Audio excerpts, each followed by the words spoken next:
Hello, everyone. Welcome back. It's Drop Frames. I'm back from my vacation in Rayclast. Co's back from his vacation in hell. How was hell, Co? Are you still? I'm still there. Oh, he's still in hell. God damn it! Still in hell. Yeah, still hanging out. It's been in fun. Hell. Yeah, it's been a lot of fun. There's actually things, and I will go ahead and say this publicly. Whoa, hot take. There are things that I like much better about the Diablo 3 endgame than the Path of Exile endgame. I mean, that's fine. Yeah, I don't like think as that's a hot a take. more. I don't think so. I don't think it's hot As a take. more casual player.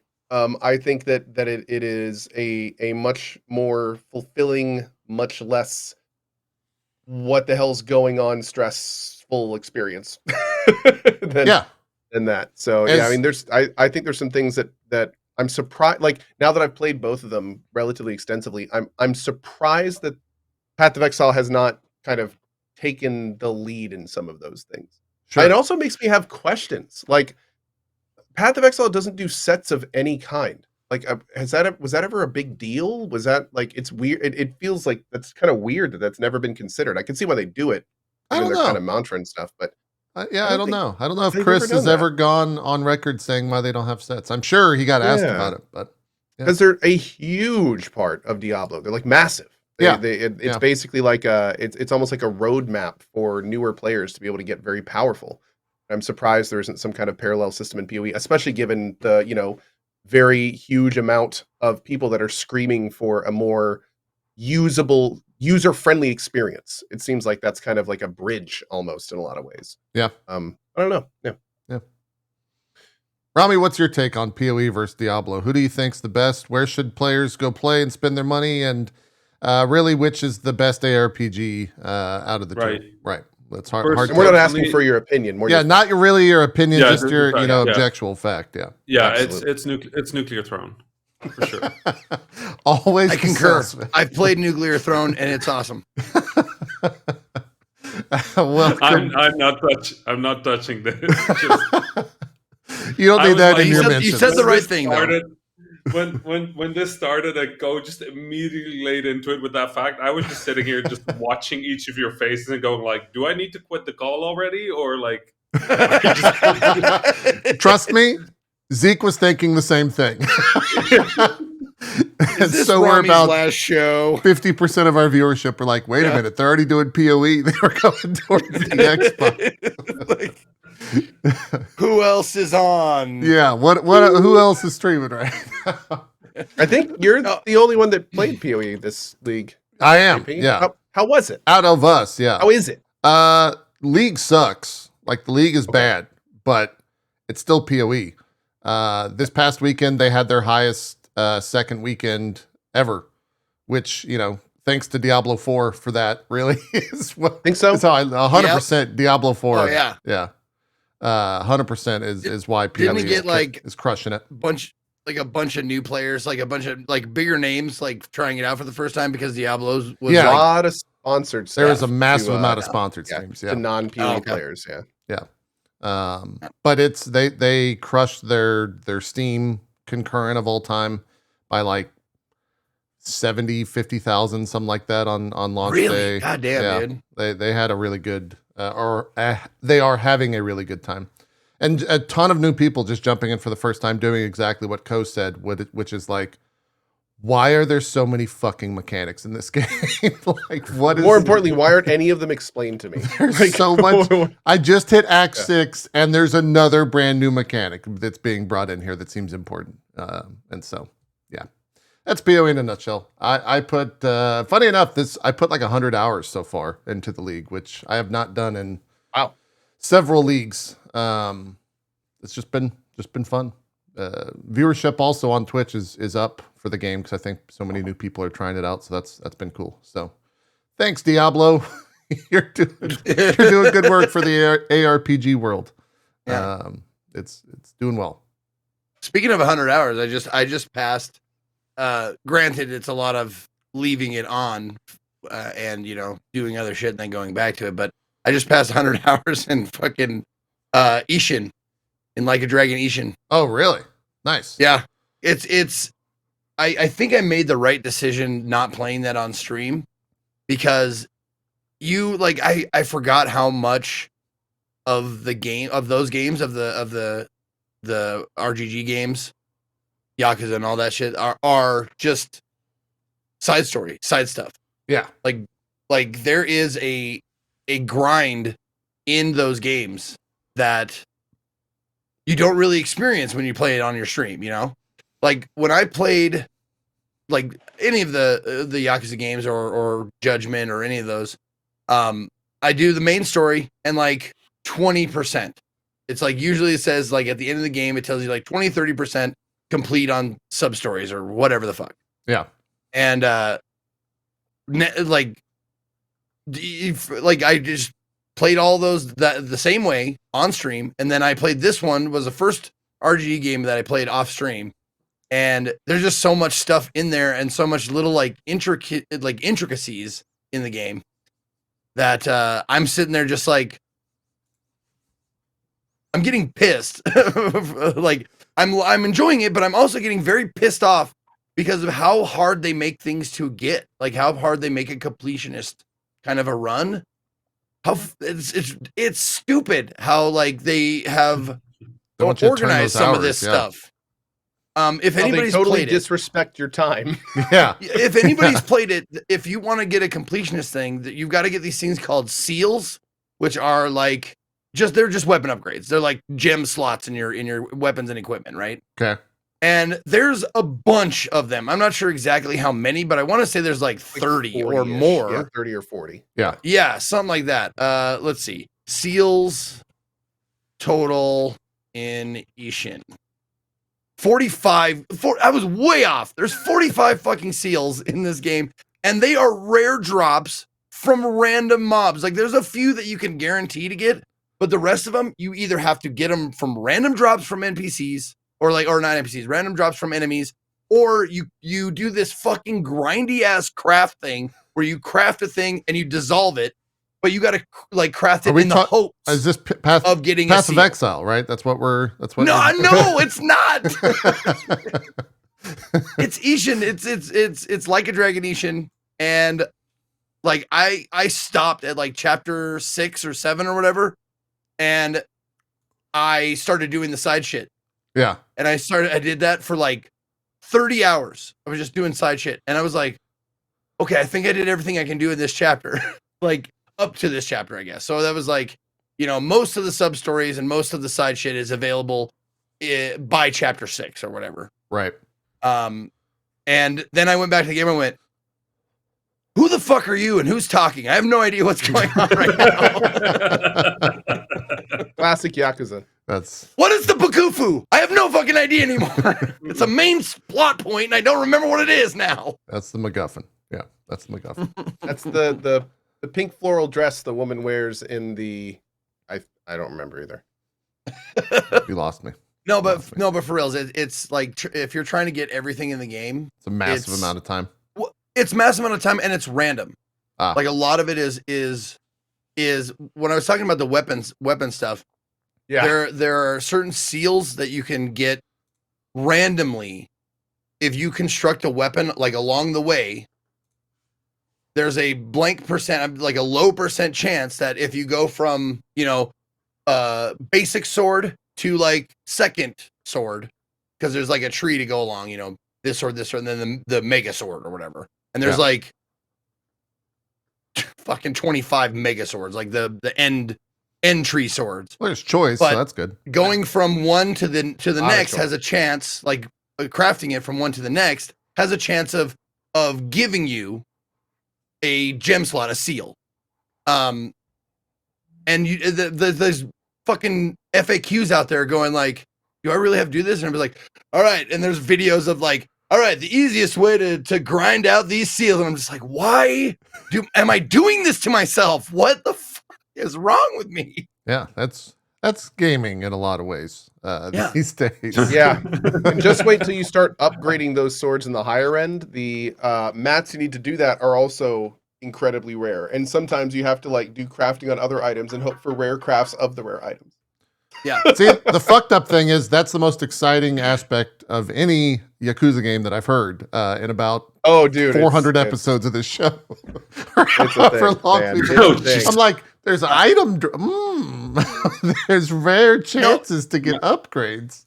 You know, it is. It's a lot like that, and like there's different. Let me just hold on. Okay, just sit back. There's many schools of thought on the best way to get these seals.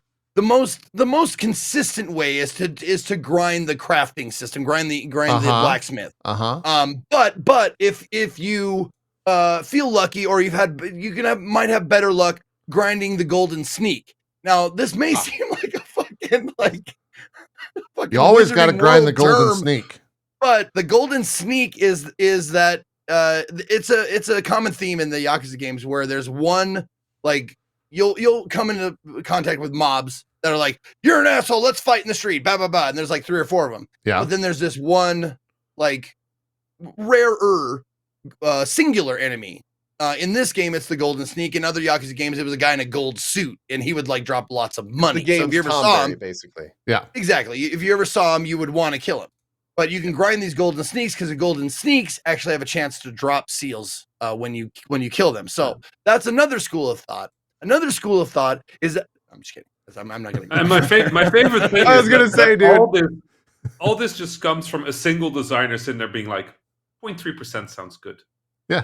You know, it was just a single designer. It's like the drop for this just should be 0.3%. That's 1 in every 300 fights. Okay, let's do that. Oh, those are low odds. That's great. People on the fucking Steam forums and Reddit, like, they are enraged, and I can understand it, because it's like people who want to do completionist stuff absolutely hate. I wonder. This is like, I'm barely getting a taste of this, like, of other games. I'm sure lots of other games have this, but a taste of, like, there's no guarantee. You could feasibly and theoretically grind into infinity and never get all the things you need to complete the game. Oh man, I wonder if you weren't on, Zeke, when we had Gerard the completionist on, but I wonder if he will ever attempt the Yakuza games or that Yakuza game. Yeah, I mean, he did the Zelda Dynasty Warriors game, and that took like whatever he said, 600 hours or some absurd amount of time. Oh, he did Yakuza 0 is what my chat's informing me. He I heard has that good one to do it, one of though. the first, like, yeah, exactly. That one was relatively tame. Yeah, That's a good one. Yeah. And it's like, by the time you get done doing this shit, by the time I got done doing a lot of this stuff, because I did the arena, I beat all of, like, there's an arena challenge, 100-man challenge that you can do with each weapon set, like the gun, the dancer, the sword, and the fist. Yeah. Like I did 100-man challenges on all of those things. I did all the battle dungeons, did everything. I get back to the story, and they're like, "This guy's really hard," and I was like, "Set." Oh. That's how that goes. I'm playing it on the hard games. difficulty, and it's still like, yeah, you grinded too much, bud. The story is negligible now. That'll Story happen. enemies. Yeah, It's kind of the best part in a lot of the time. Like that, Feeling powerful kinda is pretty love doing cool. That in games, Yeah. absolutely. Like you go off and you do all that extra work, come back to that Yeah. honcho and just be like, you are literally nothing. Like 3 hits, and I'll just sit there and sit through all your ultimate attacks, and we're good. Yeah. Like, I love that level of power. There's Oh, and fun I in got that. I got the free DLC with the named troopers, okay. and Ko's in there, and his power is. Did they? I had a question for you. Like, did they let you pick your power or not? Somewhat. Like I got to Okay. give like loose indicators, and they were like, oh, we'll give you this. So Okay. It's like the golden trooper cards that you get from the free DLC with like Ko and Yanners and all those people on it. Yeah. They start off being like fucking awesome, and then after you start doing battle dungeons and getting more trooper cards are basically they give you bonuses, and they have like a limit break where they'll do like a special move. So like you can have stock of 3 trooper cards. some cards will give you one more slot. That's their like special abilities. Like you get one more slot with this guy. But the corporal and there's 2 troopers. The corporal has like a constant ability, which is like this will heal you over time. But everybody has a trooper ability, which is their limit break, which is like Ko's is like he shoots blue fireballs. Like when his limit break gets up, like he doesn't shoot him, but he makes you do Your character it. does. So like Ko shoots in real life. He shoots blue fireballs. Yeah, I do. He does, but only when he's really excited. Yeah. I give the character blue balls, is what Zeke is trying to say. Exactly. Yes. But yeah, you'll get up to your limit break, and you can choose to do it automatically or do it on your own. But you'll go like stop, and it'll go like Ko's blue balls, and then like big letters across the screen, and you'll go like like that. Nice. It's exactly like that. You even make the noise. You just sold some copies of the game right there. Yeah, people are checking it out. But yeah, it's but you start off really strong, like overpowered, and then you start doing the battle dungeons, and then you're like, man, these legendary powers aren't that great. And not just Ko's, but like most everybody's in the thing. That's how they were designed. Yeah, they didn't want them to be end game. They're really strong at the beginning, but then as you get the other one leveled up, they start getting just like obviously superior. Yeah.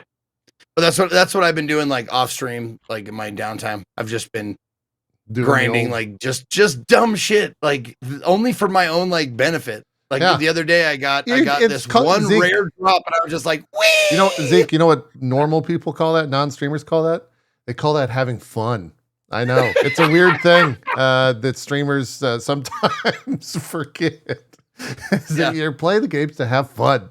It's a weird thing. And a lot of people just buy that one game for an extended period of time. So then having 5,000 hours to grind into it is apparently like good. I'm not like that. Like I put my games on easy nowadays to get through them faster because I just I'll do the entire like first 70% on easy, and then when all the systems are unlocked and I have all my abilities, then I'll put it back on normal. Yeah, and just see how the systems feel. Right, because I don't have time to do the tutorial. Like I play games, I know how it works. I figure it out, dude. And I'm telling you, like this is like my off stream game, but like even still, I am sitting there going like, I could have played like 6 other games by now. Yeah, that's the streamer brain though. I think. Yeah, or game developer brain in Rami's case. Or just somebody with limited time brain. True, that's also true. Yeah. Also parent brain, parent brain, lot of different brains there. Yeah. Human brain. Yeah. I mean, it's really also the fact that I have almost 2,400 games in my Steam catalog. That I haven't played more than a lot I haven't played at all, and some I haven't played more than 20 minutes of it. I'm like, I'm gonna go back to that. I have probably a backlog of like 300 games that I've said that about. Yeah. I don't know what that's like. Never experienced that, Zeke. Yeah. I was watching a pretty fun conversation happening in the chat about evil game design, and it made me really happy. I forget that sometimes that like we can also just intentionally be terrible. Yeah. And it's such a good genre of game design. It makes me, like the Kaizo games, like the Mario games that intentionally try to like screw you over. But like the weird thing about those games is that they actually they're straight. They tell you what you're gonna get. And they do exactly. It's not a secret that you're gonna hate this. But like the games I like, there was this game called Dungeon by somebody called Mr. Pedunkian, and I think it was Cactus, the same Cactus who did Hotline Miami. Okay. And this was like 2000 and it must have been 2007 or 2008 or something. And the whole point of Dungeon is it was this platformer, and this is pre y'all. This is pre like YouTube gaming, pre like streaming being really big. I'm going to interject real quick, Rami. You've done a first on the show. Right. The first is I have no idea how to pull up footage of that Because how do you search Right. for a game called fucking Dungeon? right. It's like, what? That's a good point. How do I? What am I supposed to do? Try Dungeon Mr. Podunkian. I don't know how to spell that. Dungeon I'm- game? Mr. I'm just Fu- gonna- Oh, that's not gonna work, is it? I No. put that in the actual stream chat. Okay, all right. Dungeon I'll look. for Sorry to Mr. interrupt you. I cannot believe that I fucking spelled that exactly right just by listening to you Amazing. say it. It is Amazing. Podunk IAN. Okay. Podunkian. Anyway, Got it. this was free gifs of games, free videos of games being like a big thing. We weren't communicating about games with those kind of things yet. So mostly people communicate about games with screenshots, right? And the point of this game is every person that boots up this game, when the game starts for the first time, it does a scan of your computer, of the hardware configuration of your computer. And based on that, it chooses one of 8 different outcomes.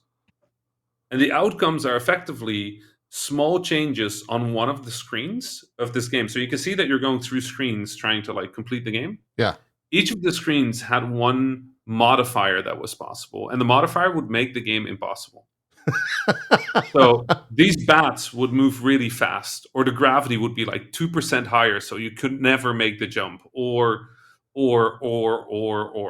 right?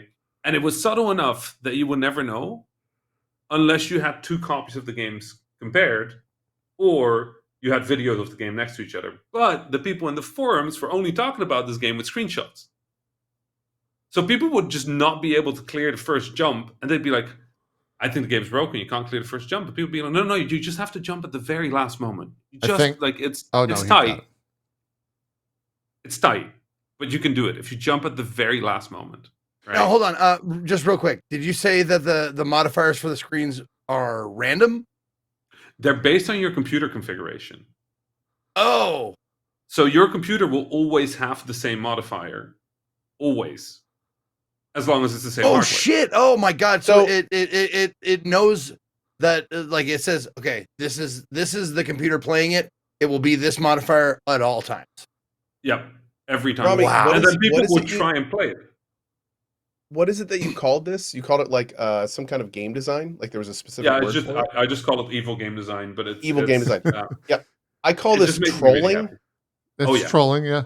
This is, I mean, Yep. this is just a dev just screwing with people. The discussion that came out of this was brilliant because people were just posting screenshots and being like, there's no way to clear it. And you couldn't tell that the bats were moving 5% faster.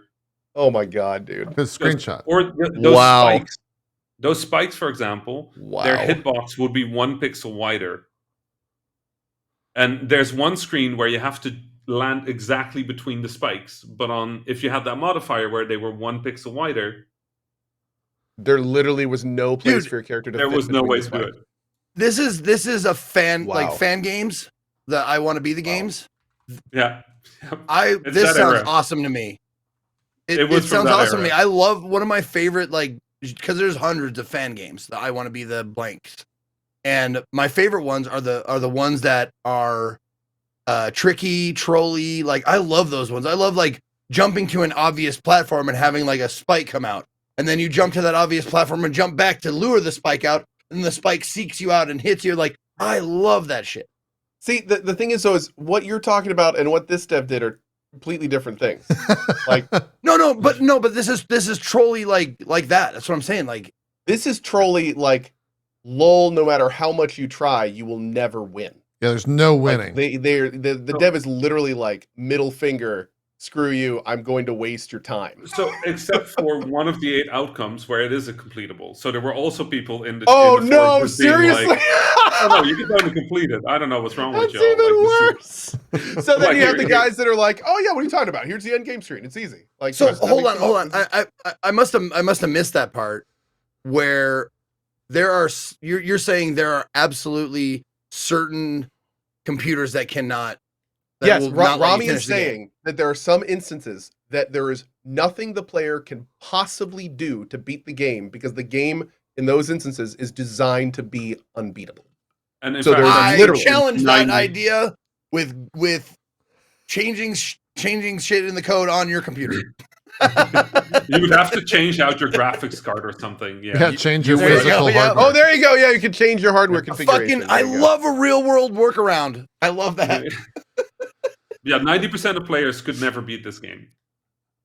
Did he charge for it, or was it free? Man. I think it was free. Okay. But All right. yeah, so what you're watching right now on the screen is actually Clarity, which was a second game they released 2 weeks later, which just explained what happened. Because by that point, the forum had evolved into complete like madness. And this was them going like, yeah, okay, you were right. Yeah. Wow. That's great. That is so fantastic. Did the guy that made this stay in the game industry? Like, is he still making games these days? Yeah, so Mr. Pedunkian, I haven't seen any games from them, but Cactus went on to make Hotline Miami. Oh, cool. Okay. Yeah. They're part of Denaton? Sorry? They were part of Denaton? Yeah, so Denaton is Dennis and Jonathan. So Denaton is just their first names, and Jonathan Söderström used to go by the name called Cactus. Oh shit! I didn't know that. Oh, cool. Okay. So this was Cactus being super trolly early in his career. I really half expected Rami to be like, "Oh yeah, the whole team went on to make mobile games." Right? They're the lead mobile game producers these days. They made a little game called Genshin Impact. Maybe you've heard of it. Yeah. Okay, I might be dating myself with this reference. I don't know. Not with this crowd, but maybe people watching. But the Wayne's World movie. Remember when they made a movie about Wayne's World, and they were talking to Noah from Noah's Arcade, who owned this. He was talking about this new game that he made, this new cabinet about a fucking gelatinous cube or something like that. And it was like and he was like talking about you can't get past it, and kids just keep pumping quarters into the thing, and yet they can't. There's no way to do it. That's great. That's how it used to be, yeah. Kind of, yeah. Someone in Coach Chat said Pedunkian worked on Stardew, apparently. Yeah, I think as a support, right? Yeah. I think Pedunkian is still around, but I don't know what Pedunkian is doing at the moment. That's wild. How fun. Yeah, small world. Yeah. I mean, the games industry is like that. It's a small industry. Like a lot of people that were doing like really weird experimental stuff are now doing really wild, amazing stuff. And a lot of people who were doing wild, amazing stuff back then are now helping out on other people's games. On mobile games. Yeah. Yeah, like, some of them are making the match 3 that you hate. Yeah, making all the money. Making all the money. Oh my God. You didn't have to rub that one in. I mean, that's look, that's on you. Okay, that's a you thing. That's not. Yeah. To be fair, Rami, you could make huge amounts of money if you wanted to. It's true. I mean, like you're pretty generous with your talent and your expertise, to say the least. Yeah, it's true. It's the kind of thing where it's like I could make games that would probably make lots of money, but then also I'd be sad. Well, I mean, you can just dry your tears with sadness. your bills. Yeah, like just take your bills and like put them in a Kleenex box and just be like, yeah, no, I'm just not gonna. No, you're good. Okay, all right, fair enough. Maybe in the future. Yeah, I was gonna say he's got plenty of time. He's got plenty of time. You got time. Wait until my 45. Rami, what have you been up to? What's been going on? You were at GDC, I guess, since the last time we talked, right? Oh, you didn't go to GDC. No, I did not go. I actually had. This is the first ever GDC I did not go to, and it was sort of a protest. So the Game Developers Conference down in San Francisco is the largest developers conference in the world. Yeah, and I have some issues with how it's ran, mostly with how it's. So a lot of games events are not actually like massively for profit in games, but GDC is owned by a company called Informa, and they run a million different events, and they're extremely for profit. So ticket prices are like $2,500, $3,000 for a ticket, and the event is in San Francisco. I didn't know which it was means that much. Your hotel is an additional $1,000 minimum, and then you have to get there. Which, if you're in the US, could be $100, could be $500, but if you're coming from anywhere else, you're looking at another $1,000. So for a lot of people, going to GDC is just $6,000. And I had no idea. I used to run a panel at GDC that I used to fund, and eventually GDC took over funding it, called Number One Reason to Be. And that started back on the Twitter days as a panel, as a hashtag where women in games would talk about the reason why, despite a lot of problems in the games industry and a lot of inequality, they still wanted to make games, right? They stayed in the games industry. Hashtag one reason to be. And two developers, Brenda Romero, who is a really famous game designer, did a game called Train, like really well known. Also, John Romero is married to her. And a games journalist, Lee Alexander. The two of them turned that into a panel at GDC where they would invite 6 women to speak about their reason to be. And it was a really good panel. It was a really, really good panel where you got these perspectives from these people that really had to fight to earn their spot in the games industry more than most people that were in games at that point. And after a few years of doing that, Brenda and Lee came to me and said, like, hey, listen, we've done One Reason to Be for a while now, right? And our goal was, we had this idea that whoever comes to GDC, they could, if there was a wall with all the former speakers with their picture on it, that anybody who would come to that wall would see a picture that looks like that. And the base said, and we ran out. We can't anymore. Like, our network is in the US, is in Europe. Like, we mostly know people that speak English. We don't know anybody else. Like, we don't know how to do that. You, Rami, you have that network. You have that network around the world. So what if you take One Reason to Be, you make it about people from different places? So for 3 years, I funded and ran a panel where I took one developer from each continent, flew them to GDC, put them in a hotel, mentored them to give a talk, and then they gave a talk about their work. And for some of them, amazing things happened. For some of them, really funny things happened. One ended up being a stand-up comedian that opens up for Trevor Noah because he did a really funny talk. Huh. Some people took him to a comedy club in San Francisco. He had a great time There on you stage doing stand-up, and then just decided to be a comedian and just gave up on video games. And he still texts me photos of his face on the side of walls, like giant posters with his face. And he's like, "You don't have that, do you?" I'm like, "Nope." That's great. I do not. But so I did One Reason to Be for 3 years. Then one of the years, I straight up said, like, well, I fund this, which did not go. People did not like that I was funding it instead of the event was funding it. They all said the event should fund it, so they took over, made paperwork a lot worse, and then there was a little bit of backlash, and it was very understandable backlash because the backlash was very simple. The hashtag started as a thing for women, and now it was a thing for geographic diversity, and some people found that it should be back to being a woman's panel. Sure. So I decided to step back, and I said, okay, how about this? I'll give it to this woman, Leah B., who is a South American game developer. And I said, you take it, and then make it about women from around the world. Right? Do the same thing, but just women. But the thing is, Brenda Romero is an industry legend. If Informa goes against her, she's going to blow it up. I have a lot of reach. If they go against me, I'm going to blow it up. Leah B, she's amazing, but she's not visible, not famous, in South America, she's huge. Every developer in South America knows her. But outside of there, a lot less. So as soon as she took it, they just killed it. They just went, we don't need this. We don't need this anymore. Diversity is fixed, y'all. It's fixed. There's no problems. We're good. Like, we want to integrate it. Jeez. We want to integrate I didn't get the memo. GDC properly. Great news. Yeah, I didn't know they solved it. My favorite thing, and if you ever want to hear some like good corporate bullshit, I'm not supposed to curse. Astaghfirullah, it's Ramadan.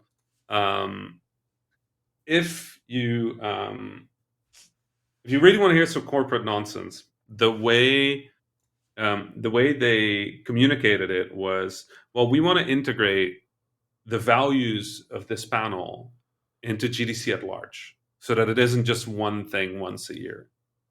I'm like, okay. They're like, and for that reason, we ended the panel. And I'm like, okay. And they're like, and we're evaluating what we could do. I'm like, why do you kill the panel before you know what you're gonna do? What is like? That does not sound genuine. That sounds like you just killed it, Yeah. and now you're going to evaluate, and then your evaluation is going to be like, no, it's fixed. We're going to evaluate why we don't give a shit about this anymore. Right. Yeah, Well, we're gonna think real sure, hard Rami, We're about gonna it. think real hard, Rami. We're gonna Right. we're gonna God. we're gonna workshop it. We're gonna Mhm. focus group it. Yeah. For the next 10 years, Hmm. and then we'll get back to you. Anyway, so Okay. I decided that for this year I would make just a small statement and go like, no, I'm just not. I refuse. It's not going to make any difference to them. Sure. But I think a lot of people are now sort of reevaluating whether GDC is worthwhile. I definitely as an saw a lot of expense. conversation, both with what you're saying and also the whole like alcohol situation at GDC and people getting their drinks spiked. That was a big deal this year, and at least on the It is Twitterverse and the wild. Twitter world. Yeah. No, it was. I mean, two of my friends were victims of the drink spiking. So Just um, fucking, it yeah. was two Awful. separate ones at two different Jesus, man. at two different parties. Two different Yeah, it was events? wild. Two different parties, two different women, two different drinks. Yeah, it was wild. But Yeah. yeah, the GDC is just not where it needs to be valuable, and we're seeing that a lot in games right now with events where they're just not quite finding where they should be or what they should be. Yeah. But yeah, you kind of feel like a developer's event should be safe. Yeah, you would Just think a- so. You would just a- you'd 100% just a think thought. so. That I remember it like a 20 I don't know, I remember what year. 2018, 2017 E3 at like a streamer event at a bar, a well-known streamer who's I won't name, got their drink spiked, and it was just like, what the fuck is going on? Like, why? It is wild. And it's just like way too normal. It's way too Yeah. normalized. That shit happens way too much. So Yeah. not Yeah. a fun time. But it sounds like you missed out on a lot of panels about AI and AI game development, right? So you're really sad to miss that, Rami.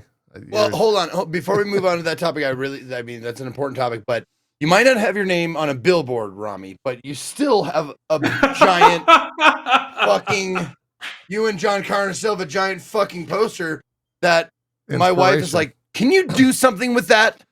Can you please put that somewhere where I don't have to see it? I'm like, it's so big, I don't know what to do with it. that's a bathroom image right there. Yeah, there you go. That is still one of my just one of the favorite things I've ever done was I ordered that for Zeke, and I just forgot that in the US you have different units. And I ordered it Yep, centimeters thinking to that I was inches. ordering it as centimeters, and I was ordering it in inches. So that thing came out like 4 times larger. It's comically big, and I love it. That's the perfect size for it. I don't know what you're talking about. Yeah. It's not. Yeah, that's exactly the size that Uh, poster was meant to be. 100%. 100%. I just also love that it just says inspiration. 10 out of 10. Well, I asked for that. I was like, I saw the picture, and the thing is, the picture itself, you can tell it was taken on like a phone because you're blurry. He's in focus. Yeah. And it's not that great of a picture, but I saw it on, and there's fucking just some rando in the background. I want to know who this person is. Me too. One second. Uh-huh. Yeah, but I saw it on whoever's phone. I said, I want that on a poster with, like like one of those inspirational posters and says inspiration. And Rami took that and was like, I'm gonna put that in my brain for later. Yep. And then I did it. I actually ran into John the other day. Yeah, I was going to ask working. what John was up Absolutely. to. What is he doing? He now works for Tiny Build. Really? That is Yep, a kind he of a works for Tiny perfect Build. fit. What? Really? Yeah. What's he do Yeah. with them? I think he does marketing or something.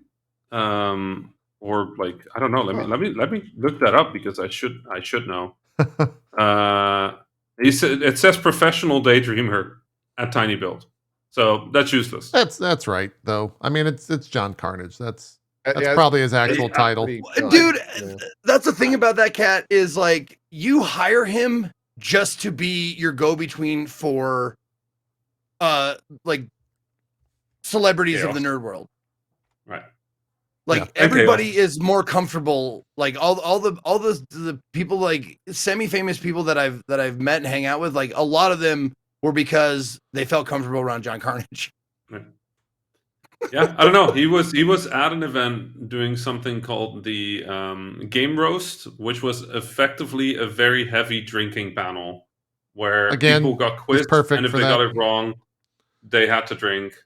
I ended up on that panel, but instead of giving me alcoholic beverages, John had brought some packages with unforeseen smells and flavors from Japan and just dunked those in water for me. Great. So Sounds like one you of got them the was worst pure bit. wasabi, and that was not great. Oh boy. Okay. Again, everything you're saying sounds perfectly in line with John Carnage. That's who he is. Still the same. I'm person. sorry, I interrupted. You were going to John talk Carnage. about AI something?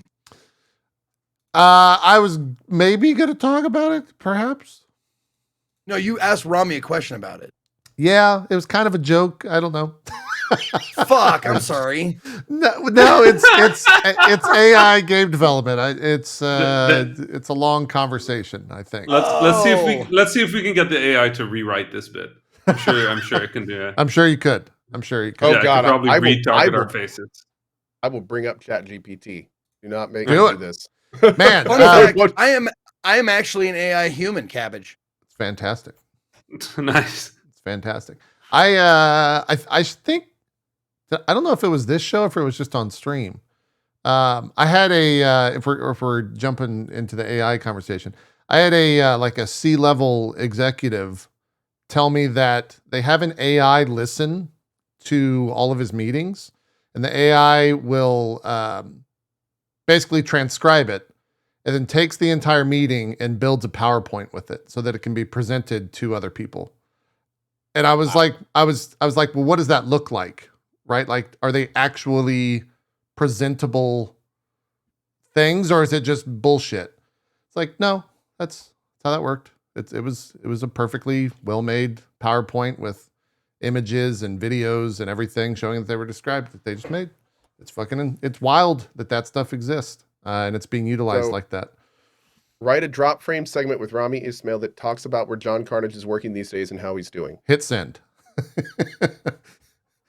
Actually, one of the most staggering things I've found is that ChatGPT knows who I am. Yeah. Before Like, 2021. it knows. Yeah. Which is wild. I'm just sitting there and it's like, it's making up facts about me. It's wild. John It's so weird. Yeah. That's Rami Ismail then says that's right, Rami, apparently talking to himself, because now the entire cast of drop frames on this is Rami Ismail for some reason. That's correct. John has been working on some really interesting projects. After leaving Drop Frames, which apparently John was on at some point, John took on a new role as a creative director at a major game development studio. He's been working on a highly anticipated AAA title, leading a talented team of developers and bringing his unique vision to life. Absolutely, Rami, says Rami. John has always been known for his creativity and passion for gaming, so it's no surprise he's excelling in his new role. He's been pouring his heart and soul into the project, and the results are already looking incredible. We can't wait to see when the final product is released. Definitely, Rami, says Rami. It's been amazing to see John's career evolve over the years, and we're so proud of him for taking this new challenge. That's not all. Wow. In addition to his work in game development, John has also been giving back to the community in other ways.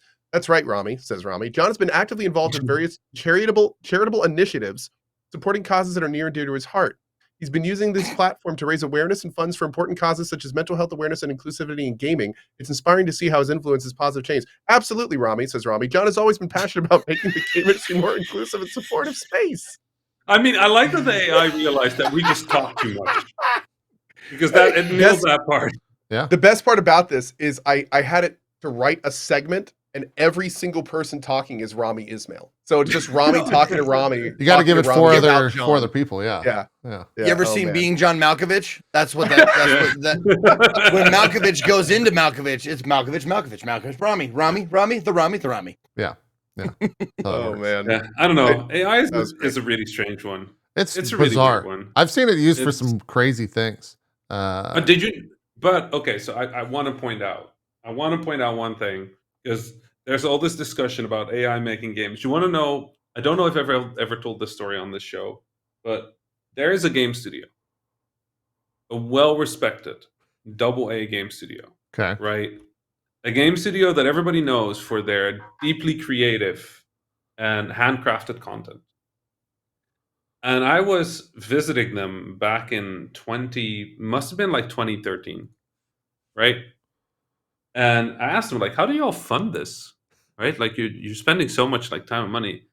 And they walked me to a corner in their studio where there was just like 3 computers.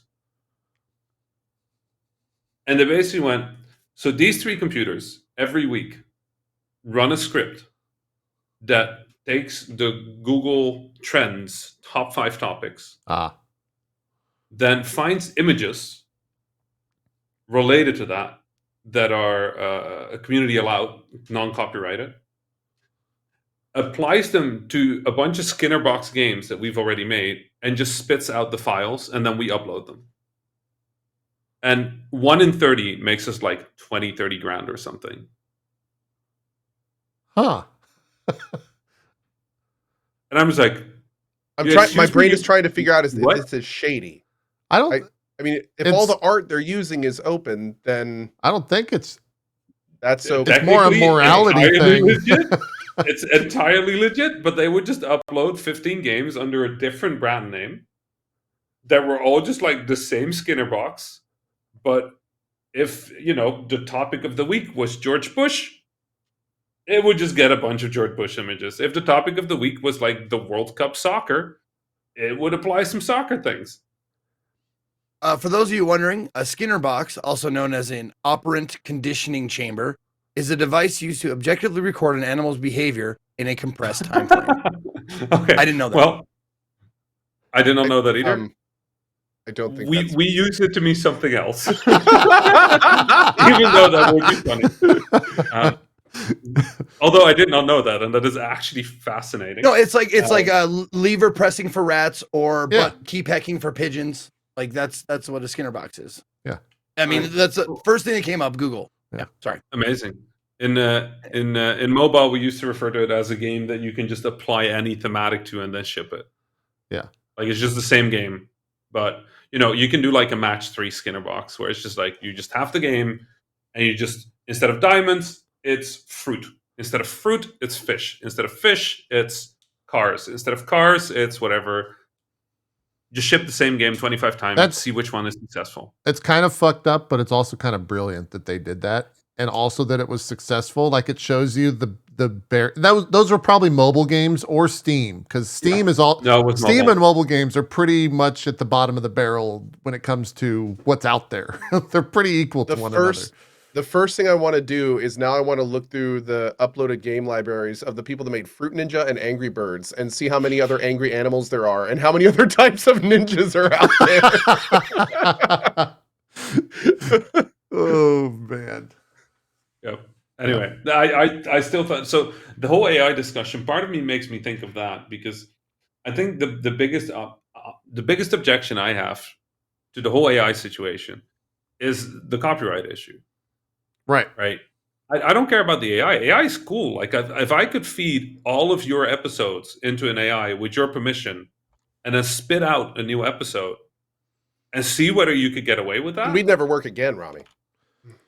I'm already actively trying. Listen, I'm already actively trying. Yeah. I am challenging, like, any of us here, if any of us here want to do it, to do that, and then we'll do an AI drop frames episode for the entire. We just read our script down. You could probably already ask ChatGPT. If you give it the parameters, ChatGPT will do what you just asked. If you say like a drop frame show with Ezekiel III, Co-Carnage, and itmeJP featuring X guests that last for 3 hours, it'll probably give you a script that's a 3-hour script. Wow. You just have to give it the parameters. The thing I really want to see is do that, but then also get an AI to synthesize our voices, and then also get the AI to do the video and read the script, and then y'all just sit and watch it. So, friend of the show and emote artist Julia CS did that with my face, and I forgot what she was talking about in the actual video. But essentially just like fed it some bullshit lines, and it took my face and my mouth and like generated it via AI and made it say it was very crude looking, but it worked. and it sounded So like it was me. accurate. Yeah. Probably said something like, Exactly. Wilson is a superior in-game experience compared to Path of Exile. Something like don't- that. Yeah. Yeah. I forgot what it was, but yeah, it also, the other thing too, when it comes to the video production and the audio production from AI, that stuff's not open, and I think it's pretty expensive. I think those tools are costly. I also don't know where to go for that, but I know a handful of streamers that are utilizing it, so we could probably figure something out. They're not only that, there were clips floating around LSF a while ago of, I don't remember who it was, but there was like a streamer that was making VR models. Yeah, Or yeah. AI models of streamers, and then having like discussions with them or something. Yeah. So if there really is that available already, where there's an AI model that can accept vocal stuff, do a character recognition on it, and then respond to it, I think I that just was want a to see theme. I just want to see 3 of those on a show where they're on the fly talking to each other and responding to each other. This exists. This Yeah. exists. I think it's Italian or Spanish or I don't remember what it was, but there is a non-English stream that has been going for like days. That is just that. Oh, And there's it's the like- Seinfeld. Well, there's the Seinfeld thing as well. Yeah. There's Yeah, also the Seinfeld as well, thing. Nothing yeah. forever. Yeah. Are they back, by the way? Did they? Because they got They go down? banned, and then Oh. did they get? Yeah, they're back. Okay, they are back. Yeah. Yeah, I see. They're drastically lower viewership though. Sure. For Yeah, I some mean it was reason. fad. Yeah. Yeah. It- No, I was fucking just cracking up thinking about like the draw frames script that the AI would create, and all of my lines are not lines; they're just like stage direction, like Zeke farts loudly and explodes or something like that. Yeah. And that's it, like, and then JP says, "Oh, that's really interesting. All right, what else is in the news today?" You know that line I once said, that's interesting, I'm not interested? Max randomly, Gassy Max can randomly say that on air the other day. And I forgot that whole thing existed. And I was like, why the fuck did you say that, Max? Just a random quote. Anyway, sorry. Rami, did you see any of we talked about it at like the very end of a show. So we had like 5-minute discussion, I think, on it. Did you see I'm just going to say generic MMO company, because I forgot who it was exactly, that is utilizing AI for their NPC dialogue? Oh God, yeah, I remember seeing that. That seems like a terrible idea. Yeah. To be frank, but like, here's the thing: Well, there's also There the is- Ubisoft stuff as well that is doing AI stuff. right. So I think For with the script Ubisoft writing, I think. stuff, the Ubisoft is only feeding it its own existing dialogue. I think, Yeah. which, okay, fair enough. Sure, like the whole point of like NPC like chatter is that it's just chatter, right? And if that is the writing that they did, then technically they have a right. I'm still worried about what it will mean for narrative, right?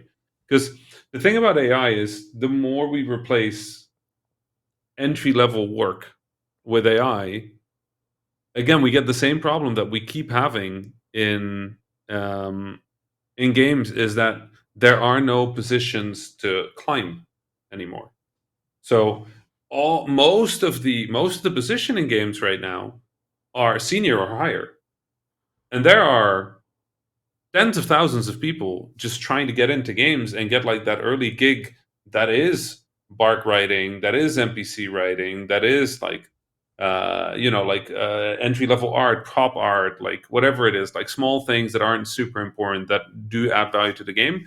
And because of that, they get to like practice, they get to work in a team, they get to see like the way the system works, they get to work with the engine. That entire part of the games industry is already under pressure. Like there's more people that want to go in than we have, but we have not enough seniors because for a decade we just burned out our juniors. Right? Like big studios worked them too hard, spit them out, did not make a safe environment. So we just don't have enough seniors. We are short on seniors. And now all the companies are trying to train their juniors or like get people on board and then quickly train them to seniors. You can't do that. You can't train somebody to be like more experienced in game development, right? Yeah, you So can't really like just inject experience as yeah, well. just like So it's like Take we'll, this we'll do pill. it fast. It'll We'll give do it you fast. 10,000 experience. It'll be great. So the thing we're running into is, to me, the thing I worry about is just like, this is just going to put more pressure on that system. We're going to have more situations where there is less entry level work, which means that I actually think the quality of games is going to go down as this continues, because we just won't have people with the leadership experience to actually manage it. And because there's less content being made, we have less to feed to AI to run the models off. So So then the I don't models know. just get worse and it all just kind of cheapens. And in a lot of ways, probably I feel like that's generalizes. been going on for the last decade or two. Like I feel like I feel like we're kind of already in that. Yeah. And we've been seeing the effects of that in a lot of ways as well. Yeah. I think Do you that think that that's probably that speed new- of getting a project done, though, more than anything. Yeah. Zeke? do you think that new innovation, new ideas, because AI has to feed off of shit that's already happened, right? Right. Needs a Do model, you think that there is an argument to be made about you've heard the phrase that necessity is the mother of invention, right? Right. Which means when you need something, you will find a way to do that thing. Right. New innovations, new ideas, new game mechanics, new ways of looking at how video games work and shit. Do you think that will spur on that kind of I stuff? mean, that's what's happening right now. Like, we need more seniors, so we're trying like much better at like mentorship programs, at like, you know, pipelines from juniors onwards. It's just we can't fix it fast enough. That's a process that's going to take 5 to But 10 it's years. time, yeah. We're not going to fix that in time. The other problem with that is, the problem with that saying for me, necessity is the mother of what is it? Innovation? Or Invention. whatever it is. Invention, yeah. Invention. The problem is you always have to look at whose necessity. And for us, necessity is good games. But for the companies making these games and for the decision makers in these, it's more money. It's money, yeah. So for them, Exactly. Yep. they're going to look at this and they're going to go, okay, we need more money. What innovation can we use to get more money? And they're just going to do whatever gets them more money, especially in the short term. That's how the whole stock system works, right? Like That's how you this get whole Fallout system works. 76. And You got phones, don't you? I still feel so bad for that dev, because it was such a. I get it. I get why he said that. It was just not a smart thing to say. No. But I Especially get it. now that the project has come out and everyone's seen the issues with it. It's Yeah. like, Yeah. yeah. Anyway, so there's this weird loop happening where I think a lot of companies are betting big on AI to solve their sort of junior problem, and already we have a senior like shortage. Like, look, any game company, right? Look at the Remedy just announced their new logo. Have you looked at their hiring page? Yeah. It's literally seniors and directors, people with 5 to 10 years of experience, and people who have shipped as a director level like multiple games. God. What is a kid coming from school like supposed to do? Where are they going to get the experience to become the next Cory Barlog, to become the next Neil, to become the next Amy Hennig, the next Jade Raymond? Like, where are they going to get that experience if they can't get started, right? So I'm worried. I'm worried about this. Also, just to add in another kind of unfortunate reality of the situation is like the term necessity is the mother of, you know, of invention. The premise also that necessity directly links to the consumer will. So like, yeah, a lot of people are going to want better games, but at the same time, they're going to use their money to continue to support games that may not be up to their standards, which means those games are going to be successful, which means those developers are going to keep making lower quality games. So it's like, yeah, you may, you know, the whole gaming community may be screaming and wanting, you know, games that are more bug-free, higher quality, not just cash grabs. But the community at large, if those are the only things available, especially in their favorite IPs, they're just going to keep buying them. So it's like Right. necessity becomes a non-factor at that point. There is no need for invention, because just like, you know, what happened to Bethesda over the years, where, you know, all of a sudden the people that are steering the ship are there to make money, not to make good games. You know, those companies get bigger, they make more games, they start making the games just to make money. and we see that kind of copy paste out to different companies. You get big enough to see yourself become the biggest evil kind of thing, and it's just that's the whole environment. Eventually, end game is just people making games to make money, and the people making games to make good games are We on the can't wayside. compete. Like exactly, you can't They can't compete compete. with that. Yeah. You can't Right. compete with that. There's obviously like it's not all doom and gloom. Like I find the industry. No, it is. It's the done. industry- We're done. We're done. Over. Pack it up, It's over. Rami. It's over. The Yeah. It was gaming good. It was industry is good. over. Yeah, it's good. Yeah. we're done. No more But- good games. But the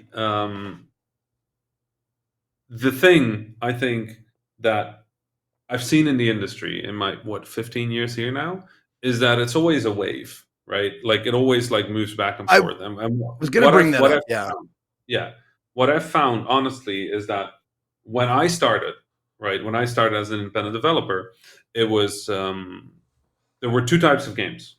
It was the big AAAs and then the budget games, and they were just the same games but cheaper, right? So you had like Wipeout, and then you had like Killer Loop. You had Destruction Derby. You had Fatal Racing. You had Deus Ex, and then you had whatever the ripoff of Deus Ex was called. And like they were all just like cheap, fast-made versions of those games that evoked the same atmosphere, but weren't the same games. They just looked close enough that as a poor kid, I would buy those, right?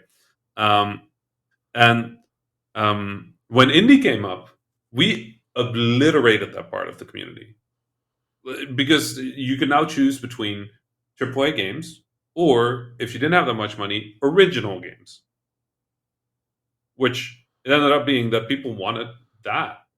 Like the people didn't want another Destruction Derby, but worse. No, they wanted Antichamber. They wanted Super Meat Boy. They wanted like weird, cool, interesting stuff, and that's where indie sort of started. So we obliterated that part of the industry. None of it is left. Those people ended up going into AAA or starting their own indie studios. Indie took over, and then indie split in two parts: the haves and have-nots. The people who made a hit, the people who did not make a hit. The people who made a hit ended up making bigger things, and that turned into the Supergiants and the Mike Bittles and the Vlambeer. Like, I have to be honest, like we were part of that. And that started as the publishers came up, that started pushing the budgets up.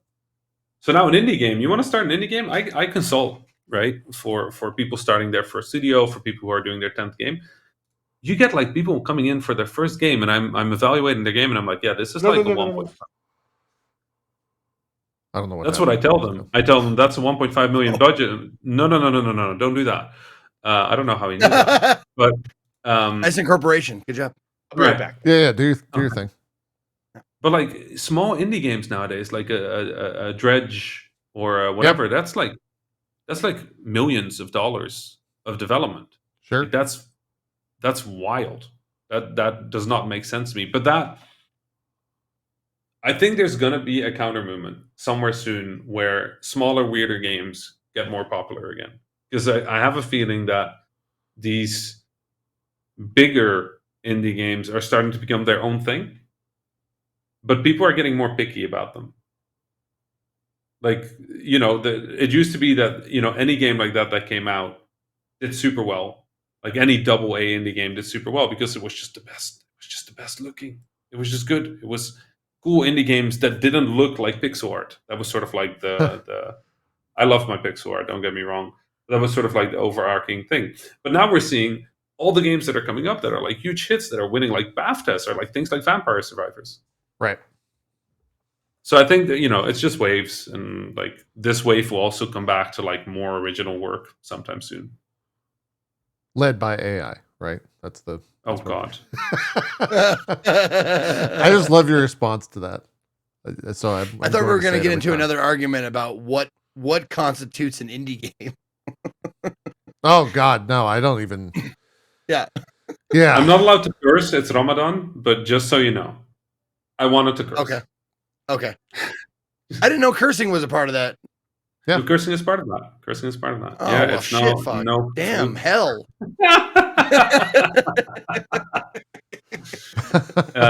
No eating, no drinking, no sex, no smoking, no cursing. kind of just anything that you would consider fun or nice. Yeah. Yeah. You know what? Never mind. No religious discussion today, Z. That's for another show that I'm starting up.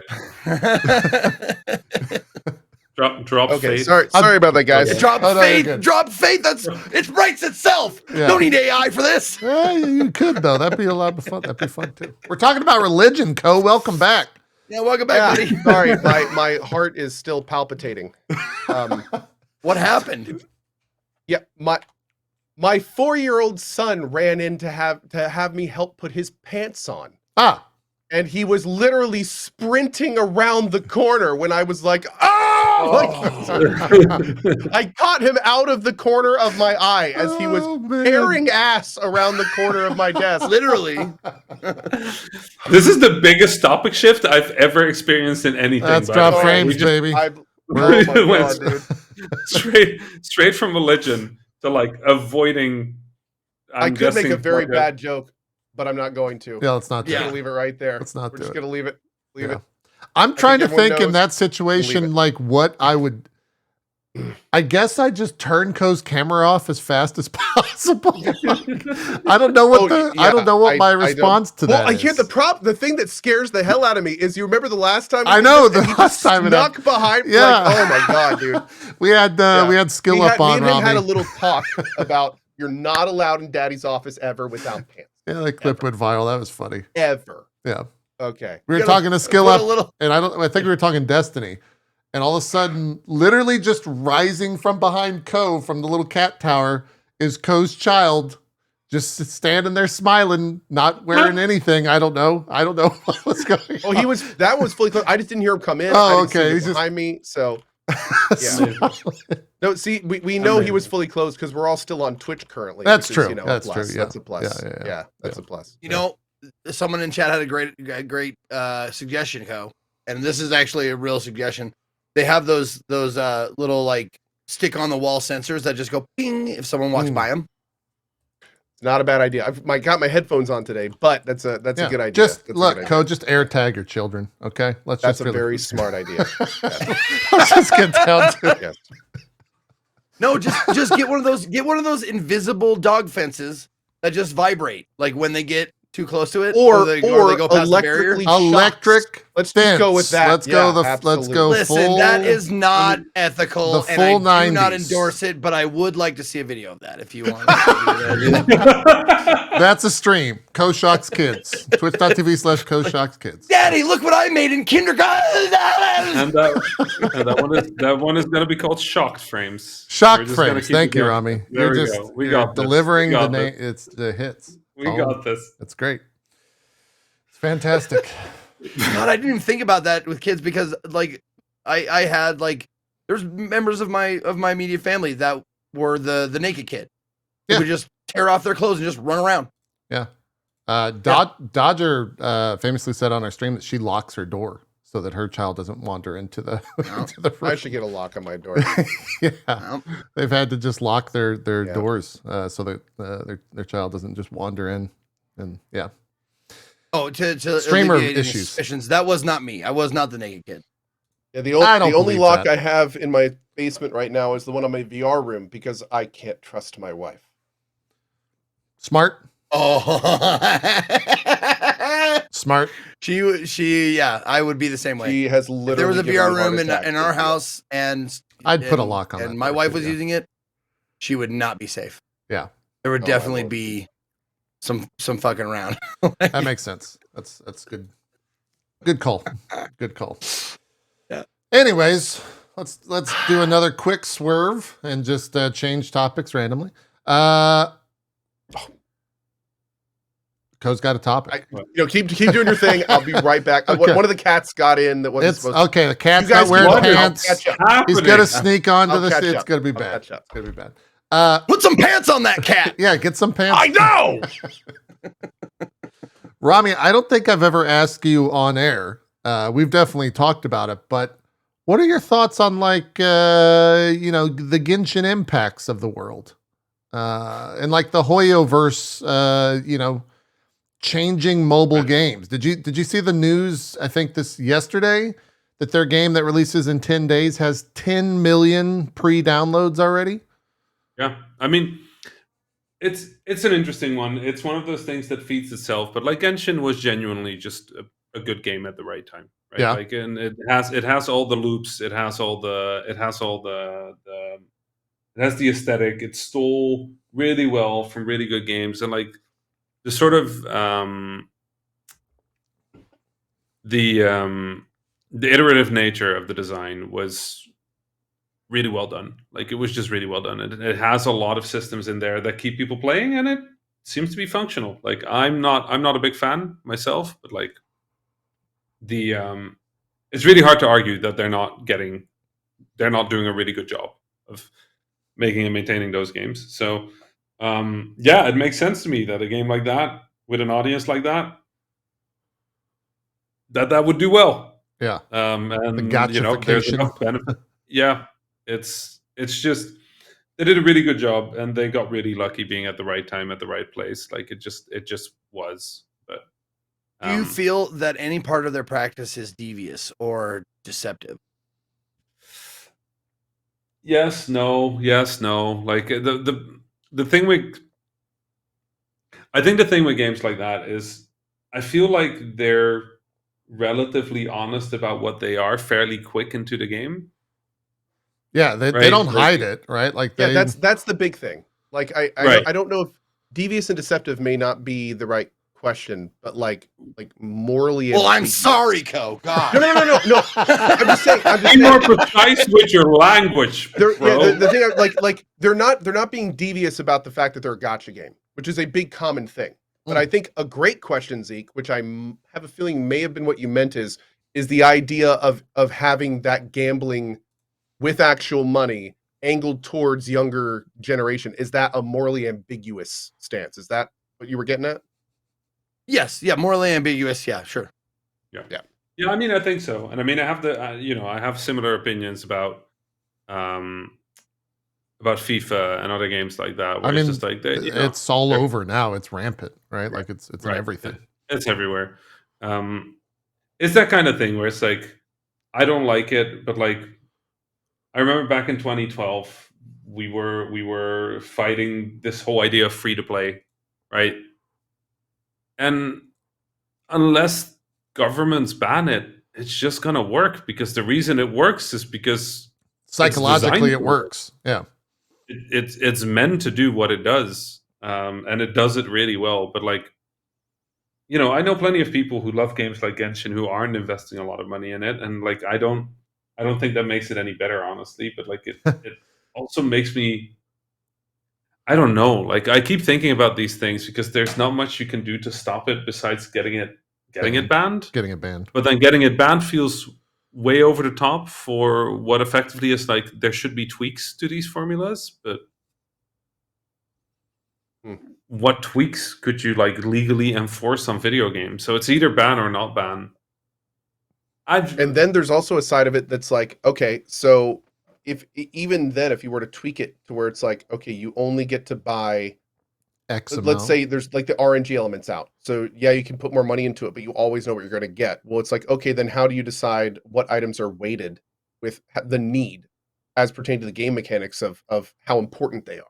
Like it's the difference between a free-to-play player and somebody who's buying. Like it's impossible essentially, because every game is making its own rules. You'd have to do it literally game by game, and then you'd have to somehow balance them against each other using rules that don't even exist between them. So it's kind of like that's the whole situation is kind of, you'd have to just, you'd basically have to ban the mechanics. You'd have to take it to the mechanics level and just ban the mechanics. The mechanics of gacha, basically. Yeah. And the 5-star system. Or the gacha out of gacha. Yeah. Or a maximum spend could work, or, there were games for a while that experimented with, it is a gacha game, but there's a limit to how much you can spend, and then it just unlocks everything. But then that doesn't really work, because if it's a game that is about like getting future items, and you just buy it. Well, all. and then at that point, who decides what that maximum amount of money you can spend is? And is that per season? Well, then how long is a season? You know, can they just and then you're telling a company you can only make so much money off of a product you're making? Like, how is that for other industries? So it's it's murky, man. It's murky. Yeah, it's hard. I mean, then you have every country to do that in. Right. Well, so I was recently invited to advise on some European potential guidelines for this. Oh yeah, right? I read those. So Europe is actually working on that, and that's good because the Netherlands and Belgium already have some tighter rules at this point. But so far, the main response has been, "Then we just won't release." So Diablo was the company's saying we won't release in the EU in the country. Yeah. In the Netherlands and Belgium. Countries, so I think Diablo Immortal did not come out in the Netherlands. That's right. VPN Yeah. But if Europe does it, like and nothing of value was lost. If Europe does it, then you lose Germany, you lose France. Those are actually fairly large, right? Like markets. So in that regard, it might actually start hurting get somewhere. Them. So the idea of this being a thing that might get regulated, I think is really good because it forces these companies. Necessity of making money is the mother of all innovation, right? They'll start trying to find new ways of getting filthy amounts of money out of people. That's company's goal at the end of the day, right? I mean, they have the problem with how everything works is it makes sense. It's just I think there's too many systems that benefit short-term money over like long-term money. Like everything is built to get as much money out of people as quickly as possible. I play Destiny, right? Like I pay 60. I play €100 a year, to get the expansions, and then I spend money on those little seals and the T-shirts, and they have this really cool system where certain purchases you can only get if you complete achievements in the game, which is brilliant. If you see somebody with the Destiny Triumph shirt, you know they've played Destiny that year, and like intensely enough to get the shirt. Yeah. So it's just a really cool sort of like, oh hey, cool, I see you, right? Kind of thing. And that feels very fine to me because it feels more long term, right? The $100 is enough. They can keep the game running off of the $100 a player. Like they can probably keep it running. Then everything else is kind of optional. Like I don't need that. Okay, I might need the little emote where you pet the dog.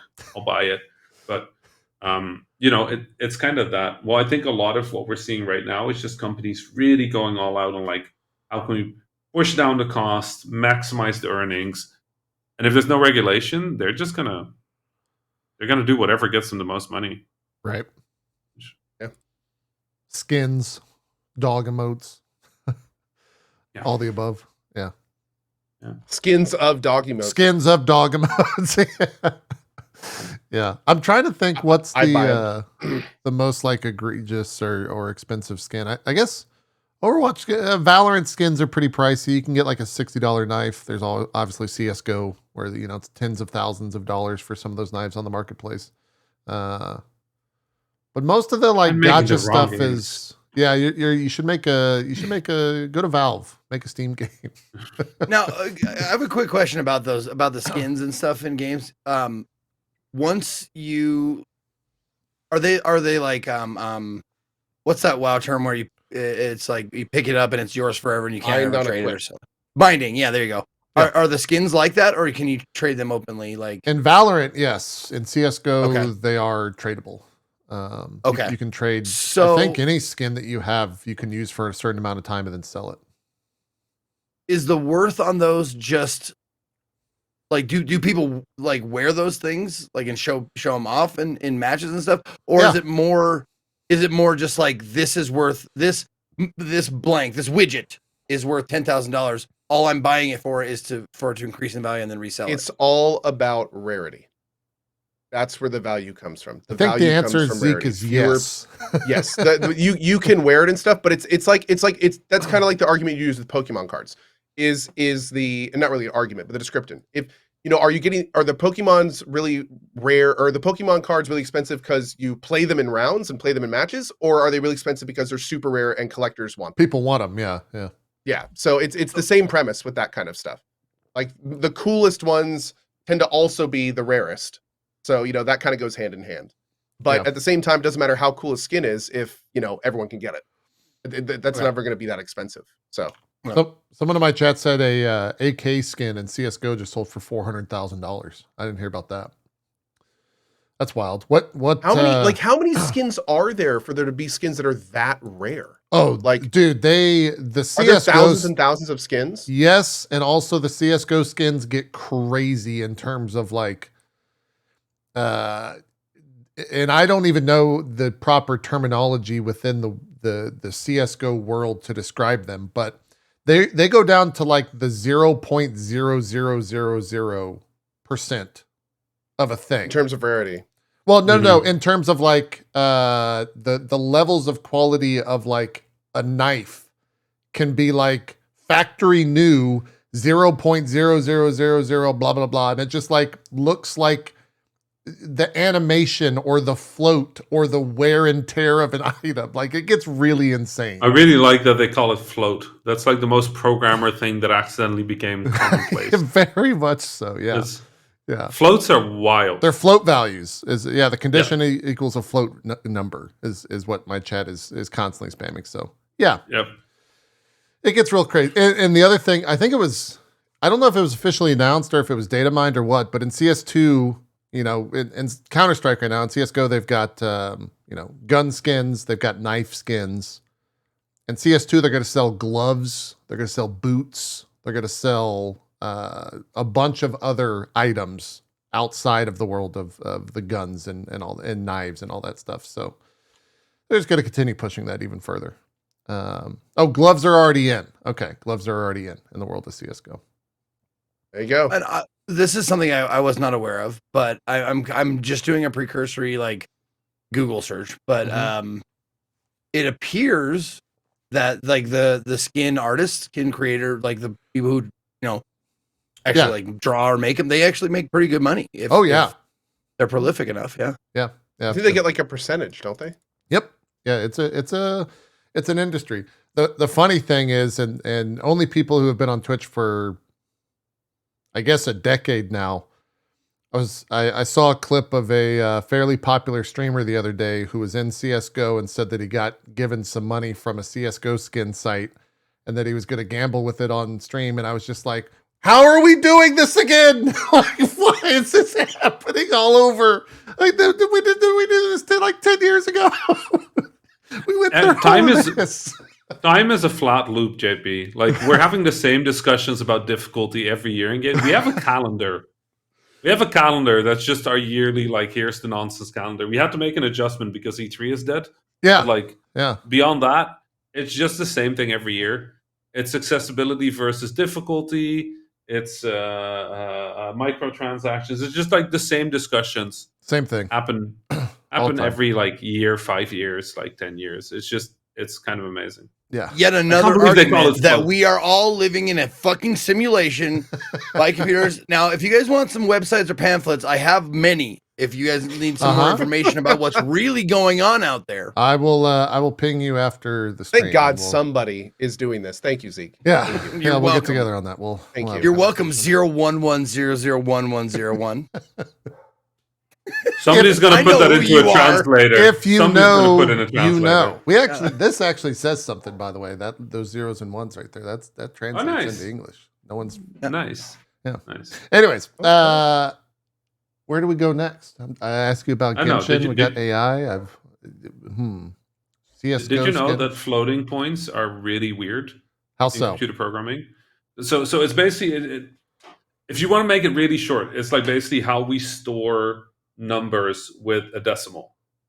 So 0.1, 0.0001. Sure. And the problem is that computers can only store data to a certain precision. There's actually, I had to think about this because Zeke brought up the universe as a simulation. One of the ways we could prove that the universe is a simulation would be if we could find some sort of lower limit to the precision of data in our universe, right? We can't go under this limit, right? So because there is sort of a limit to how precise you can store that information, meaningfully, when the numbers get too far, or like when numbers get too big, or like when decimals get like too long, they become less accurate. Which is why in some games, if you go further from like the center point, the origin point of a place of the game starts glitching. You might have seen that in some games where you can clip out of the world Out or of something and bounds. just like Yeah. fly all the way off. You'll notice that stuff starts like vibrating or like moving weirdly because it's just the game can't figure out whether the pixel needs to be here or here anymore because the number keeps like shifting because the precision of the data isn't precise. So actually one of the things we do in games is we say like, okay, there's sort of like a reference frame. So as soon as you hit like 10 kilometers away from the center, or like 1,000 units, or like A number. far Yeah. enough, we just take everything in the game and just shift it. We just shift everything. You won't even notice There's it a new center in the point, game. essentially. But we move everything that amount of units away so that the new center point is you again, and you don't have to go away from the center. And it's just one of those wild things that you just learn while you're making games at some point, where you're like, oh, so we should go back and make sure that we can move all items and just move them. Some games don't even have you move from where you are, actually. Just everything around you moves. So when you press forward, every object in the game is moving instead of you're moving. The What's that Warframe elevator guys clip? in their dev streams talked about how they did that in the Railjack expansion, where like when you Yeah. get in the top of your ship and you're Oh, accelerating yeah. and moving around the world, the entire world is actually just like a giant orb that is moving around your character, which was kind of fun. I guess that Just saves to a not lot of deal with that. resources. It's Huh. better than the other. Okay. This there was an old, like a really like an older I think it was battery powered child's toy, and it was a racing toy, but what it was it was a racetrack on two on a conveyor belt. Want to talk about that? It was a racetrack on a conveyor belt, and all you did was try and like take the car and keep it in the on the road, but the conveyor belt was the only thing that was moving. The car was not moving, and that was like the first time I played was that like, game "Wait a back in minute, the the day." car's not moving." Like my child brain was like trying to figure that out. Like the car's not moving. What? I don't. What is going on here? Yeah, you just unlocked a lot of core memories for a lot of people. Yeah. Yeah, I know, right? With that one right there. Oh, I was man. so stuck with that conveyor belt question, by the way, Zeke, when you posted it. I had never heard of it.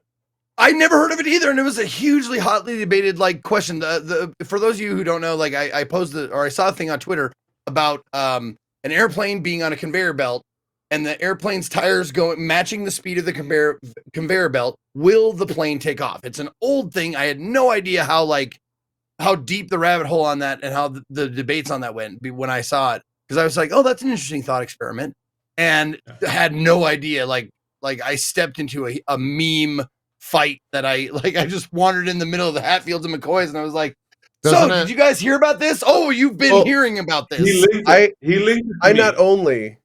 not only saw that thread, but then the awesome response from somebody who's like, "Oh yeah, Adam Savage from the Mythbusters made like an awesome video on it," and then I sat there for like 10 minutes watching that video, and it's like for the record, the answer is no. You need It won't lift, take off. right? You need lift on the wings, but it also depends on how you structure the question. Like the whole controversy comes over how you structure the question. which No, is really the problem is the answer is not no. It's also not yes. Like I was saying, it depends on the question. But yes, the basic problem with the question, and I didn't look it up because I saw people responding to Zeke's response. I sat down, and because I knew it was a contested response, I really spent like a good 20, 30 minutes thinking about this and thinking of my flight training. And that's the whole reason why I asked, by the way, because he was, he's recently pilot, recently a winged pilot. So here's the thing. If you put a car on a treadmill, right, or a bike, or anything that works the way you think a vehicle works, the way that vehicle moves is movement comes from the wheels. Right? So if you do that, the treadmill will keep it static. That would be the assumption, right? But for an airplane, your propulsion does not actually come from they're just there. They don't do anything. I can't do anything with the wheels. If I'm in an airplane, I literally can't. There's nothing that the wheels do. The thing that makes the airplane move is the propeller, the prop at the front, which works by sucking air past it, which pulls the airplane forward, right? So the wheels are just there. But if you start a propeller on an airplane and you accelerate, it'll start moving forward, whether it's on a treadmill or not. It doesn't care. Literally, it doesn't matter what it's on. So it will take off, which is wild. Well, the thing, okay, so the thing though is that would then, and this is again where the question gets weird, because if the plane moved, then it would not be on the treadmill anymore. So no, it will. It's just this is where what would just go off the treadmill, in which Yeah, case it will. that's not, and then the air going over the wings would be what to lift it. So that's the weird part Right. about the question, because the whole premise, the immediate thing people think about is, oh well, the engines turn on, and let's assume there's no friction, and the treadmill goes on forever. JP, So the treadmill. Yeah. Oh my God. Anyway. JP, point do is- you the have point is- like a pause music that we could just like click in for 2 minutes? You guys won't hear this, but chat sure will. Hearing it. Okay, we're good. No, I didn't yeah, want it to bring up the discussion of it. I just want to bring up the fact that I said that on Twitter. Yeah. But yeah, it's a cool thought experiment to think about and to like listen to smart people way smarter than me talk about it. Yeah. And have both sides of the argument represented by smart people. I really appreciate that the cat is just there, just hanging out. Oh yeah, he's just hanging out. Doing her thing. This is Cirilla of Sintra, for anyone that hasn't met her. She's Ah. our little girl. But no, the funny thing is it's kind of like, would the plane take off? No, but it would just kind of go like, it would just kind of move forward out the treadmill, but it wouldn't be going fast enough for lift. It would definitely move, but it would just kind of go off the treadmill until it was, and then just fall over. Like that's from the Unless the sounds of it, treadmill that's is what long would happen. enough. If the treadmill was long enough at that point, then that would be a more interesting question. But that's not the question. That's the thing. The whole thing is the treadmill's the size of the plane. So like that's the premise, that it stays in one place. So In, I don't know. in aviation, we had a lot of weird experiments, and one of my favorite that keeps coming up that is never going to work is circular runways. Why don't we just build a circular runway? Oh, Just- to save space. Well, to save space, but also because we always have to land against the wind. Uh-huh. That's safer, right? So you never have crosswind. If it's around runway, you just fly up the runway in the direction the wind is coming from, and then you land. You kind of have to land diagonal, which would require a lot of training, but I don't know if that would save space. That would just be a giant like bowl, right? basically. But would it be really cool to land in? It would be really cool to I land don't know in. if as If a it was like a passenger, if I would NASCAR. enjoy that. That would be scary as shit. So wait, Robbie, What if in the middle of it we put lava just for fun? Just make it a fucking Mario Kart level. Sure. Just Yeah. straight up. So I'm gonna admit that I've never even heard or thought about this. But if you did make a giant runway that was a huge NASCAR banked thing, could you eventually go fast enough on the outside and just corkscrew your way into the sky? Probably. That'd be a big ass bowl, man. No, but I get the speeds you'd have to be like you. Like that would be. I Jeez, feel like that would be a thing. But Yeah. now I really want to see someone do that. Adam Savage. Yeah, get Adam Savage to do it. Build a giant NASCAR style runway and see if you can take off. Did you see? Sorry, this is completely random. Did you see that the company that builds Fiat cars, Okay. their old headquarter had a racetrack on top of the headquarter? Huh. I Was was it in- underground or like No, Top- no, what? it was just straight up. If you look up the Fiat headquarters, so I was visiting the city in Italy called Torrent, oh yeah. and somebody told me that, and it's just the wildest thing. Huh. Like they just straight up had a racetrack on top of the building. I didn't know that. It was for testing. Yeah, everyone's saying in chat that's correct. That seems horrifying and awesome. A little bit of both, yeah. A little bit A bit of of both. both. Little column A and B. Chat was crying for it. Well, crying's a negative term. Chat was shouting for it earlier. They wanted us to hear us talk about the Dark and Darker situation Rami, are you up to date on the Dark and Darker situation? Nope. I'll look it up. Okay. Well, the latest Dark and Darker situation is I mean, it's even wilder than the thing before it. The company got Dark and Darker removed from Steam because of a DMCA claim from Nexon. And so what did they do for their most recent playtest? They released a torrent. And so to get the game, you need to go download, let me be very clear, the official torrent. Don't download some third-party shit with a virus. And for all the Zoomers and people that have never used a torrent before, please go to the Dark and Darker Discord and follow the proper rules for this. But a torrent is now out there, and people are playing and streaming the newest Dark and Darker playtest. There's more. Oh, is there an update to that? So I have been getting a lot of questions because I'm a huge Dark and Darker fan. Yeah, I've been getting a lot of questions if I want to play. So at first I was like, I'm not going to play because obviously, they've successfully DMCA'd it off Steam. I don't trust Nexon at all. Mm-hmm. So if they're DMCAing this game off Steam saying this is our product, we don't want people on it, I don't want to be streaming it and have the Nexon executive who wakes up on the wrong side of the bed decide that, oh, I also don't want people watching it on Twitch. Right. I'm going to go DMCA all the streams. But then it was all these, a couple big streamers played it and things seemed to be okay. And then people were like, yeah, there's a big tweet up and everything. From what I understand, Nexon then DMCA'd the tweet advertising the torrent and got that successfully taken off Twitter. Huh. So it's like they are going after this. And that's one of the reasons I've officially said I am not touching this playtest. I realize it's like a 1% chance, but that would be a strike that from the looks of it would actually go through. So I am not like, this is a hot potato. It's not because I have anything bad to say against the Dark and Darker devs. They're just trying to shoot their shot and keep things going. Yeah. But I don't trust Nexon. It's a wild card blood here, right? Like you have no idea. If Twitch gets a DMCA request, they have to, by law, respond to it. And usually that means, stop fucking streaming this. We're going to DMCA you, streamer. That's legally, that's how it works. So let me be the new character that all of you can explain the situation to, so that everybody who doesn't know it yet knows. So just to get this clear for me, it sounds like there's a developer called Iron Mace working on a game called Dark and Darker, which is an MMO. Nexon claims it's an extraction RPG shooter. It's like a Tarkov, medieval Tarkov game. Yeah, doesn't matter so much. And Nexon is claiming that the people that made that game used to work at Nexon, had access to Nexon proprietary information, and have used their knowledge of that to make Dark and Darker. And based on that, they've pulled the game off of Steam through a DMCA. Yes. And P3 was a canceled project. P3 was the project at Nexon. It was called P3, and Dark and Darker looks surprisingly similar to it.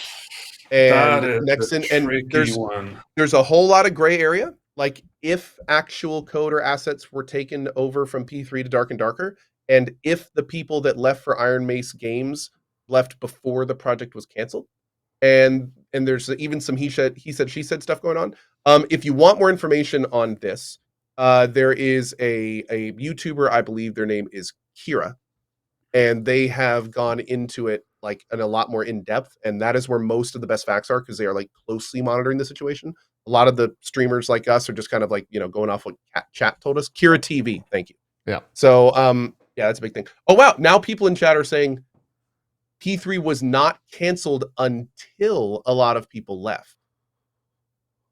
I mean, but either way, canceled or not, that's still proprietary information. Yeah, that's still tricky. But that's even more tricky if they left an active project to then go start it up personally. Yeah, right. Like that is an even more. I mean, normally, and now somebody says they didn't leave; they were fired. Okay, you know what? I give up. Whatever. I gotta go watch the videos. Yeah, none of that actually matters too much. It's just okay. So.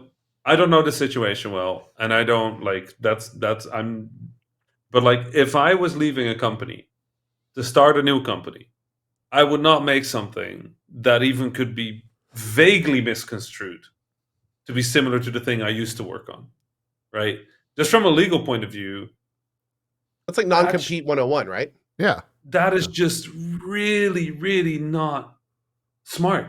Like that is like, from a legal point, like when I get an email from a fan that says I have a game idea, I close the email Because you don't want, yeah.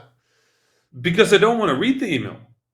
Because if there's something in that email that I am using in one of my games, now it's contested. Right? And every developer does that. You send a game idea. Anybody with any legal practice will know you just delete the email. It says game idea, delete the email. Right? Yeah. You It don't reminds wanna- me of back in the day when 'cause I'm a big fan of the stand-up comedy and the history of stand-up comedy and stuff like that. And Robin Williams, back in the day when he was doing stand-up, was talking about that and talking about people like him being Stealing accused of jokes. stealing jokes Yeah. and stealing stuff like that. And he's like, it's kind of impossible when you are around comedy so much Yeah. that you hear other people's sets. You don't even realize that you're like, oh shit, I did get that idea from somebody else's set. And that's I totally get why you don't wouldn't read a fucking email from somebody with an idea because you're Right. like, I don't want to be accused of jack shit. I mean, that happens. Right. That happens to me when I'm watching game reviews. If I Right. agree with someone's review of a thing, I go and play the thing. I'm immediately thinking like, oh shit, that review was right. This is blah blah blah blah blah. And it just like it inceptions that idea already, knowingly or It's not. just, it really is just like, this is a really unfortunate situation.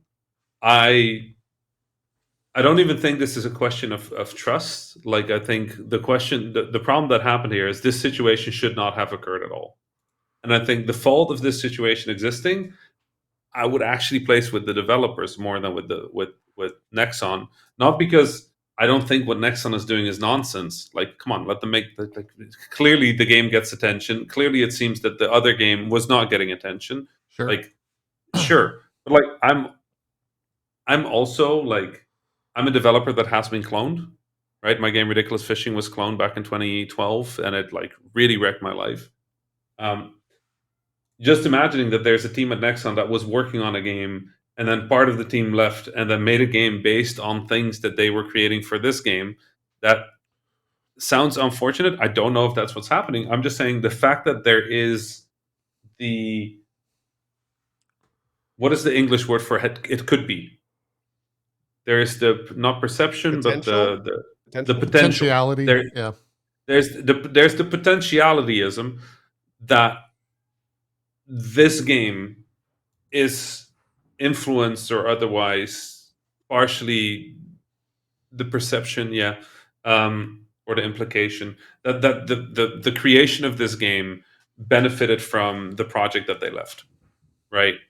And that's what makes this tricky, because there's no way for either side to prove anything, right? Unless there's like straight up use of, like Ko was saying, unless there's straight up Stealing code the or assets or code. Yeah. assets or anything like that, then it's a very clear shut case. But the fact that they went straight from a project to a similar project and have a plausible situation where you could say like, hey, no, there is proprietary knowledge from this studio that ended up in this game, and that's against the terms of their contract, terms of their dismissal, terms of their leave, then the DMCA would technically be the correct like venue. It just seems over the top. Yeah. But, Well, like, I mean, at the same time, the amount of I guess bad PR that Nexon is getting from this is pretty wild. Like They're getting destroyed. There's publicly. so many people saying like, I will never play another Nexon game again. This is ridiculous. Blah blah blah blah blah.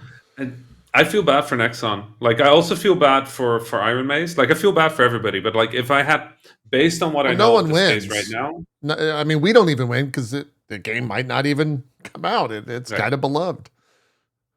Oh, wait, is this official? Uh-oh. Link? What is?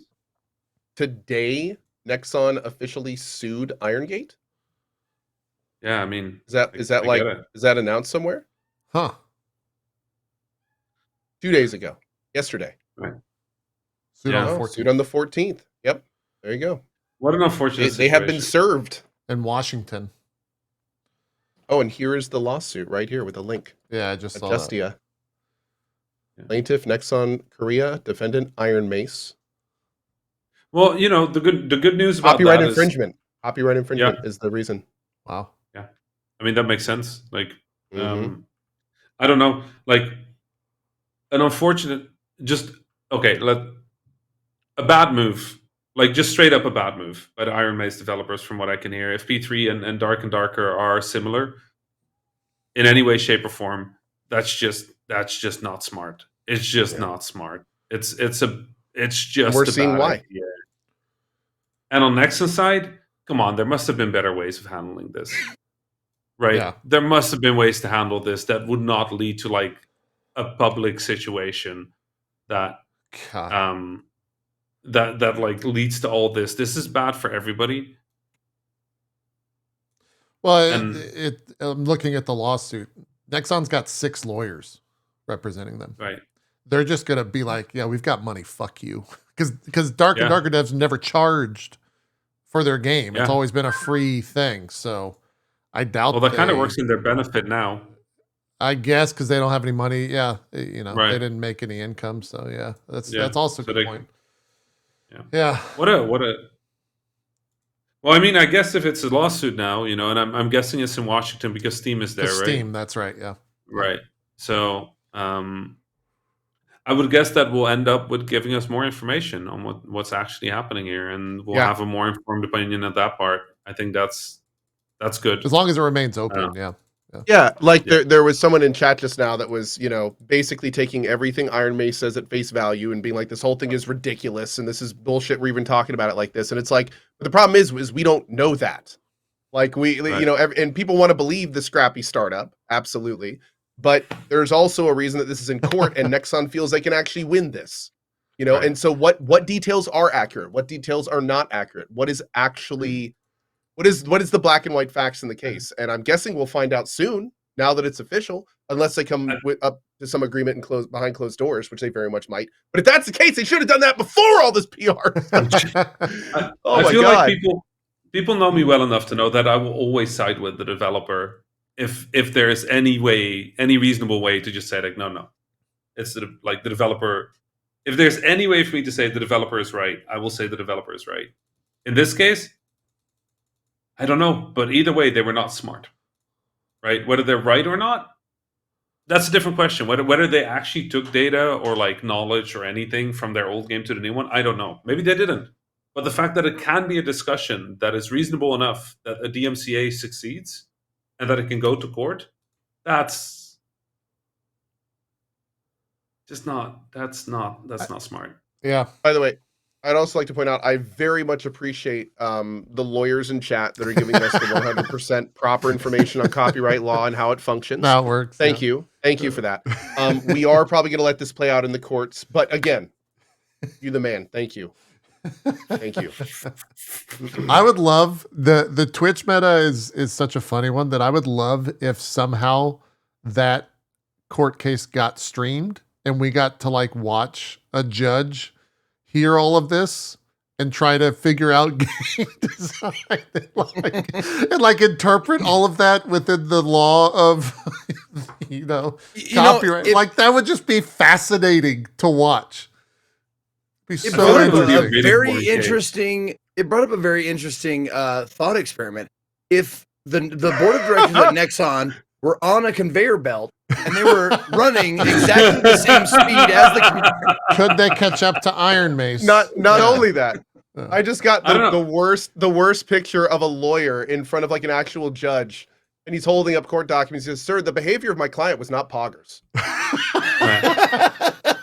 I mean, look, we had the Johnny Depp trial streamed on Twitch in full. Like that was a giant meta when that came out. So I could totally see if this was streamed, people are streaming car chases, like massive 30, 40,000 plus viewers streams are streaming car chases in California now. So why not?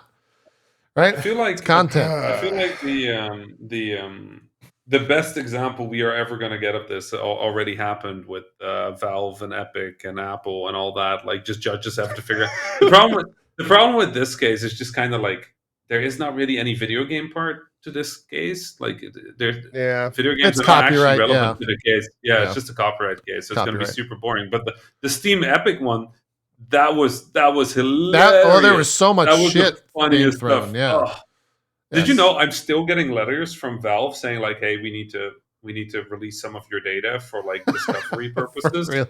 I get like a God. package with like 110 pages of documentation that's just like, "Hey, Jesus.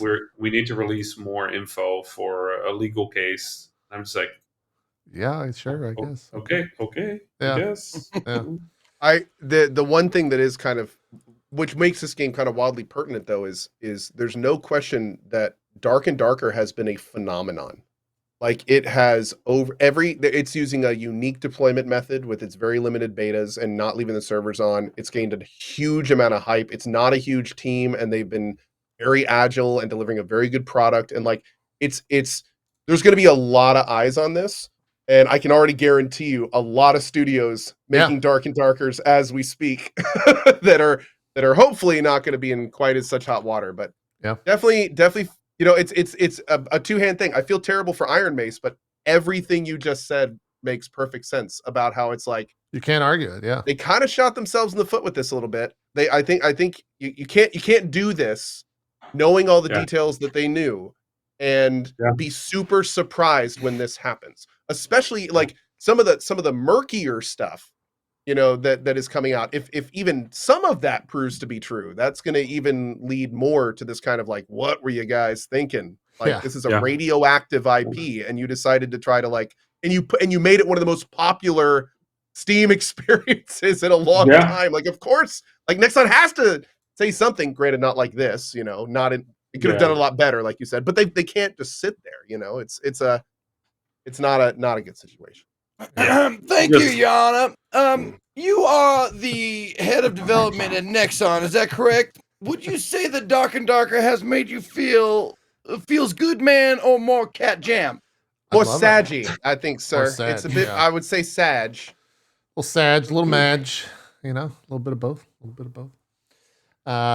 What else? Let's just jump into the news. What do we got? Hey, they finally officially announced that Suicide Squad is delayed all the way till February of next year. February 2nd, 2024. So we're just going to go make a different game based on feedback?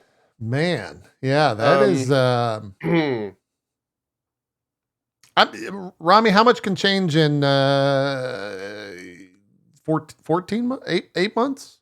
8 months. Quite a lot. Surprisingly, quite a lot. Like the main thing is you're going to be stuck with a number of things that you just can't like.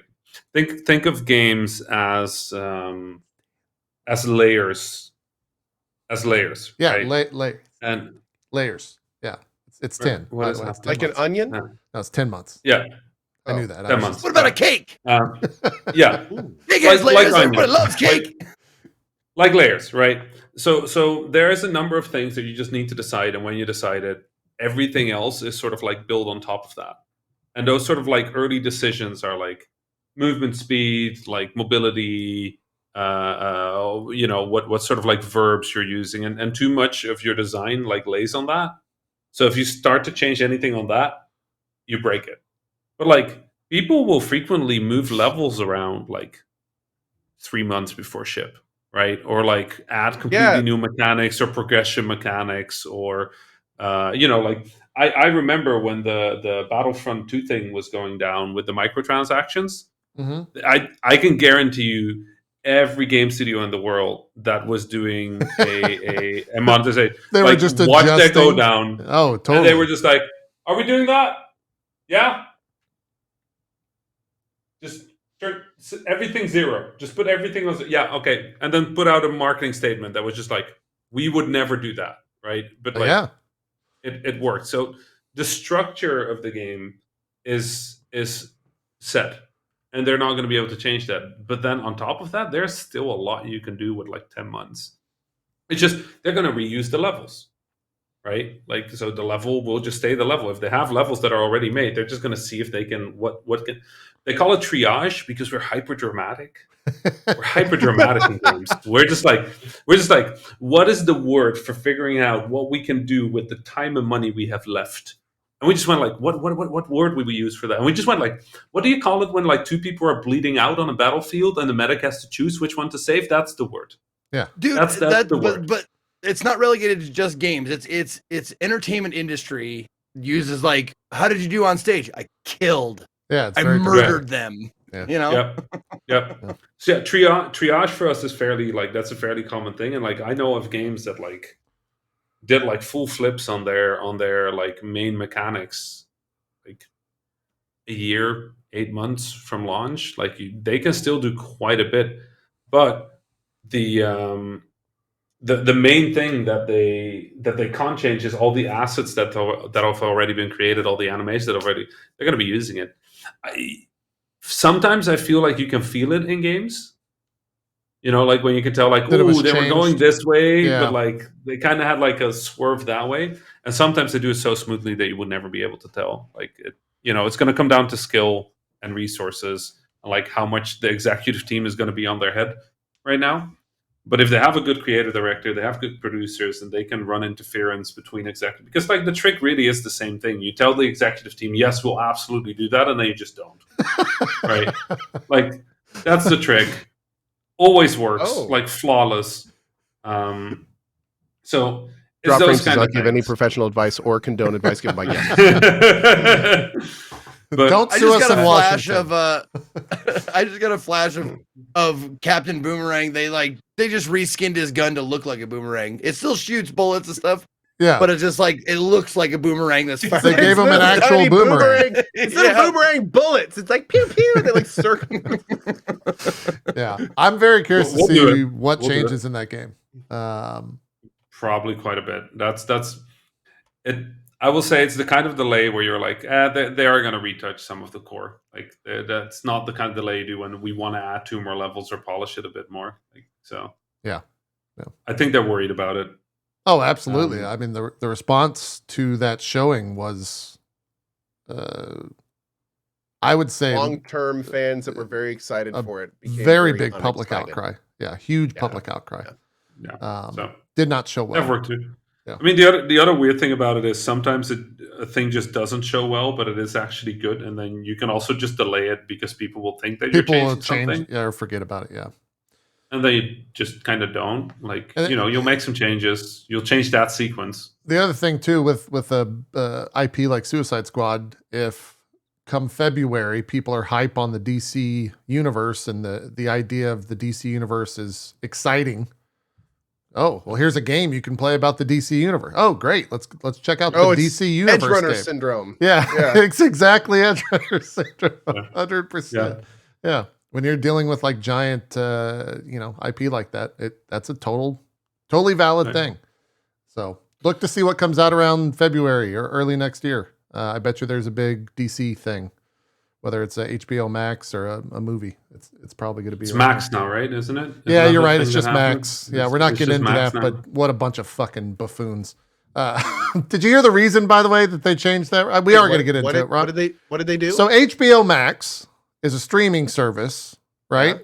And they are changing it to Max. They are dropping the HBO of the name. Oh, and they're it's trying to just be like called Max. Netflix? Like they're trying to make like an actual standalone streaming service? The now? reason that I heard was because that the idea of having HBO attached to it was too elite for people. And so they're just calling it Max to put fun just back too in the elite. name. Just way too elite. You know that in the Netherlands there's a thing called Max, and it's the Omroep Max, and it's for elderly people. Oh, well, they'll watch. So this will definitely not create any brand confusion in the Netherlands. They're going to watch some Sopranos now. Get in with some Harlequin, some animated Harlequin. Yeah, that whole thing is a absolute silliness. But anyways, you guys want to talk Redfall? That Redfall's been the hot topic this past week. That's been everywhere. Redfall, Sad day.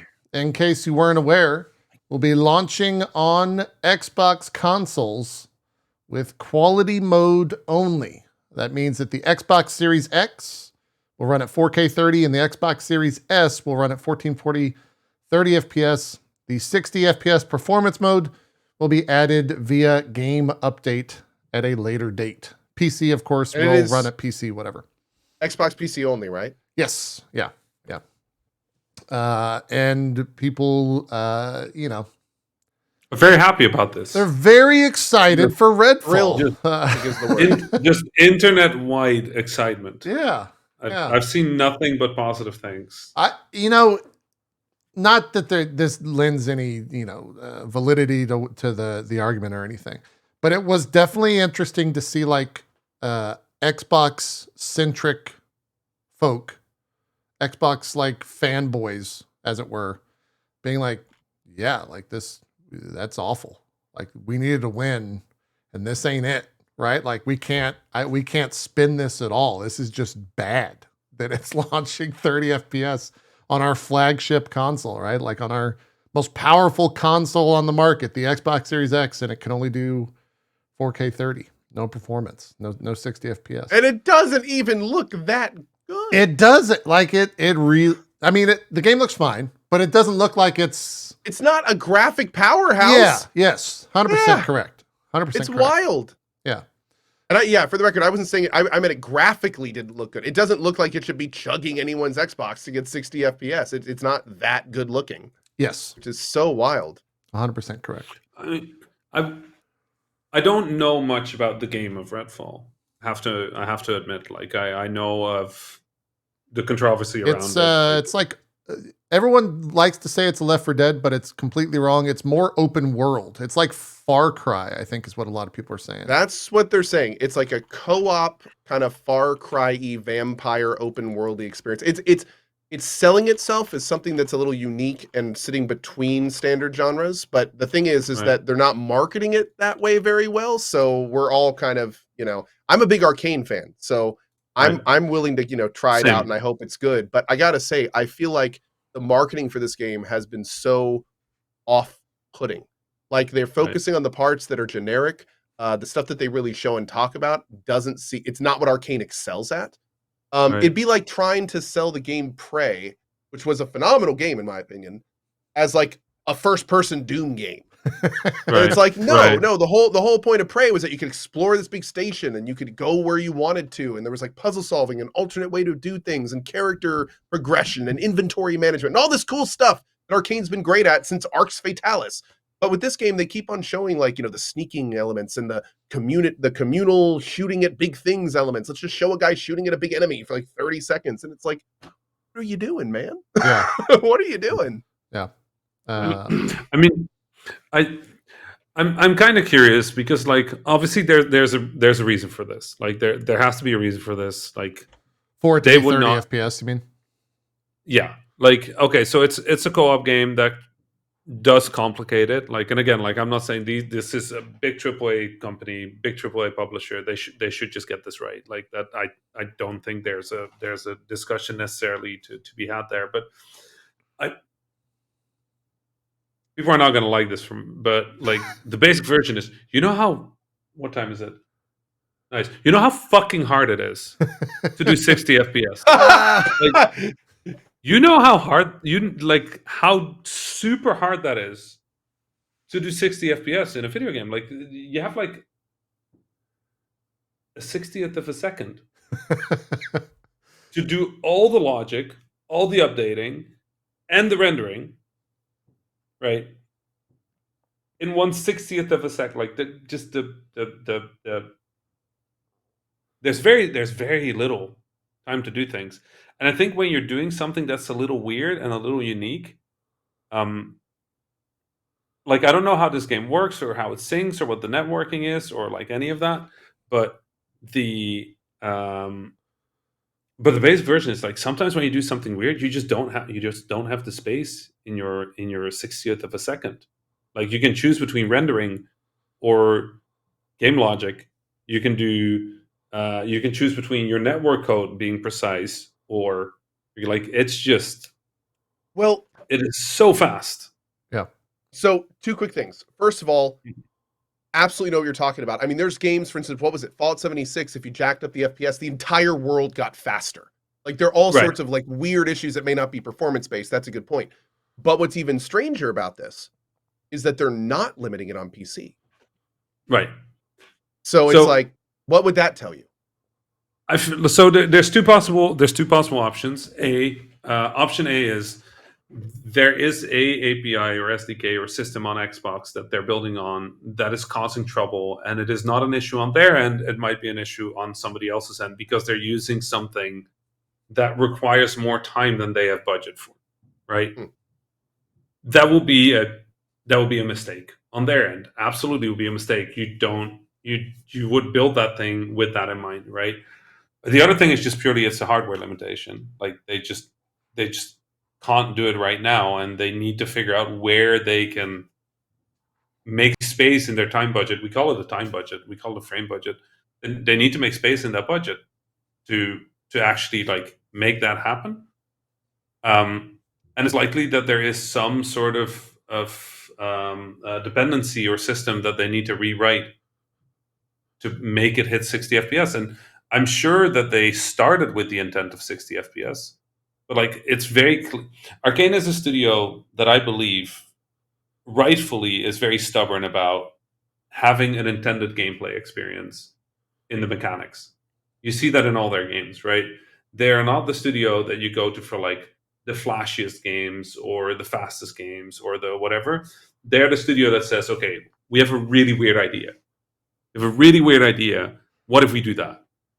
And then they do that, and then everything else kind of falls around that. And there's very few studios in the games industry that still do that, right?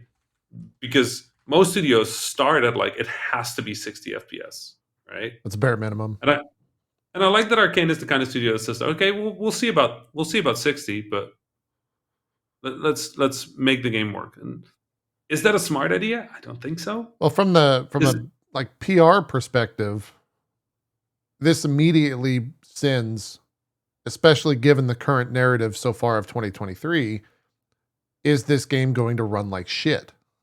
And is it going to be like a giant technological mess that we've gotten so far a lot of in this year? That's like what I've seen most on social media is just like, God, I hope this game doesn't launch in just a complete shit show.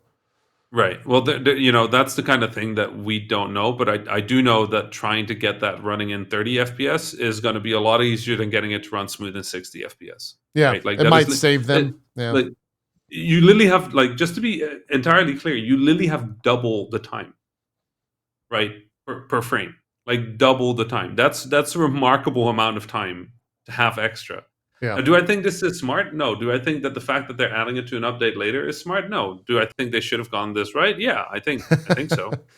But do I understand why this is happening? Yeah, I think so. And this might not be, doesn't necessarily fall into your game developer expertise, but I am curious on your opinion regardless.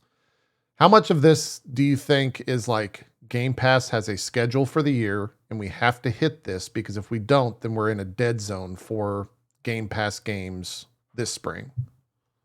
It might be, but like usually these kind of things have so many stakeholders. Yeah. That somewhere one of the stakeholders, whether it's Arcane itself or whether it's Bethesda or whether it's Microsoft or whether it's the Game Pass or whatever it is, right?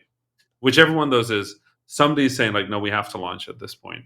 And, bad things be darned, like we're going to launch because it's much easier to release the game. It does well on PC. People lament the Xbox version, and then we can get a win when we update it and now it works. And everyone's like, oh, this game's great now. Yeah, get a second news resurgent. Yeah. Right. You just like... I think the problem with games is that everybody is so predictable. Yeah. Like, it just this shouldn't work, but it works every time. Oh, right? the like... yeah. Okay. Go on. It'll work. It'll work. People will talk about it in that way, right? Like it'll launch and people will say like, oh, it should never have launched at 30 FPS, but the game is great. Everyone loves a good story. The game is bad. A good win. If the game is bad, then the game is bad. It's not going to make a difference whether it's 30 FPS or 60 FPS. It's just a bad game. Like nobody's going to change their mind on 30 or 60 FPS. Like now we just get the 30 FPS discussion first. It doesn't matter whether the game is good. It literally won't matter. That will be the discussion. And then on PC, people say like, yeah, well, you know, at 60 FPS, it's great. It's great. It's really good on PC. It's really shitty that it's bad on Xbox. And then like 3 months later, Xbox gets the update, and then Everyone's happy. yeah. Yeah. And then they'll start talking about the Switch version, and then we all cry. Hey, something we can all agree on. I kind of like the idea of you brought it up a little earlier, but I like the idea of a studio or a dev team that puts the game first and then figures out how to fix it technically later. Like they're like, okay, this is gonna be great, and we're gonna go ahead with this. There's gonna be some shit we're gonna have to work out later, like fix it in post kind of a thing. But the idea that the good content comes first, I mean, obviously, like you said, their mistakes were made. But I'm just saying, like that whole mindset, I dig that. Yeah. I think the problem is sometimes that leads to games being absolutely destroyed by their first impression.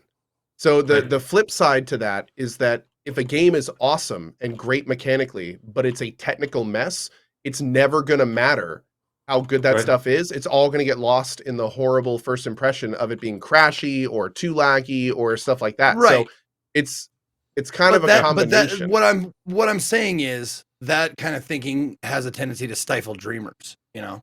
Right. People who like I want to come up with a big fucking idea, and I don't want to think about like how we're going to technically pull it off yet. Right. Yeah. Then you get Star Citizen. Yeah. Wow. No, I mean, you could throw in a lot of games. Then you get whatever, you know. Yeah. Yeah. That's kind of where we're at. Kind of what we're at. I do agree with you, though, Zeke. I do. Totally. I think that's kind of the beauty of it, right? Like, it's one of the reasons I've been so worried about this consolidation of studios into these larger, like, these studios have like identities of like what they care about most, and they will care about that more than anything else, right? Like when you play a Naughty Dog game, you know what you're getting, right? You know what you're getting into. This is going to be like a narratively heavy game. It's going to be focusing on their expertise in acting. I'm really glad you didn't say bug-free experience, because I was about to be like, you didn't hear about the PC port, did you? No. But like, you know, they focus on narrative, and anything else be darned. Like Rockstar, they go way too hard on whatever they do. It doesn't matter, but they go way too hard. Like there is more detail in their worlds than is ever necessary, because what you're going to do is you're going to lasso a dude to the back of your horse and then see if you can make the horse run off the cliff. And that's the fun of a Rockstar game. And then they add multiplayer to it to make infinite money. And like what I like about Arcane is that Arcane is just like, we want a sandbox that is fun to play in, that is mechanically interesting, and we want you to sort of like come up with weird ways of playing in this sandbox. They're like the Halo multiplayer. They're like old Halo multiplayer as a studio, where you just go in and you're like, yo, what happens if I gravity hammer you here and you fly that way, and then maybe we can like, maybe if we put a grenade on it, maybe you'll fly for like that. That's their entire studio brand, is that kind of stuff. And I just like that they just kind of stick with that. They're not like, okay, we have to hit all these other targets. We're gonna hit that target, and then we'll see. Well, I wanted to bring up like some of my most beloved older games, I guess. Like Bethesda is a great example of, did I have fun playing their bug-filled mess? Like, yes, absolutely. All the time, every day.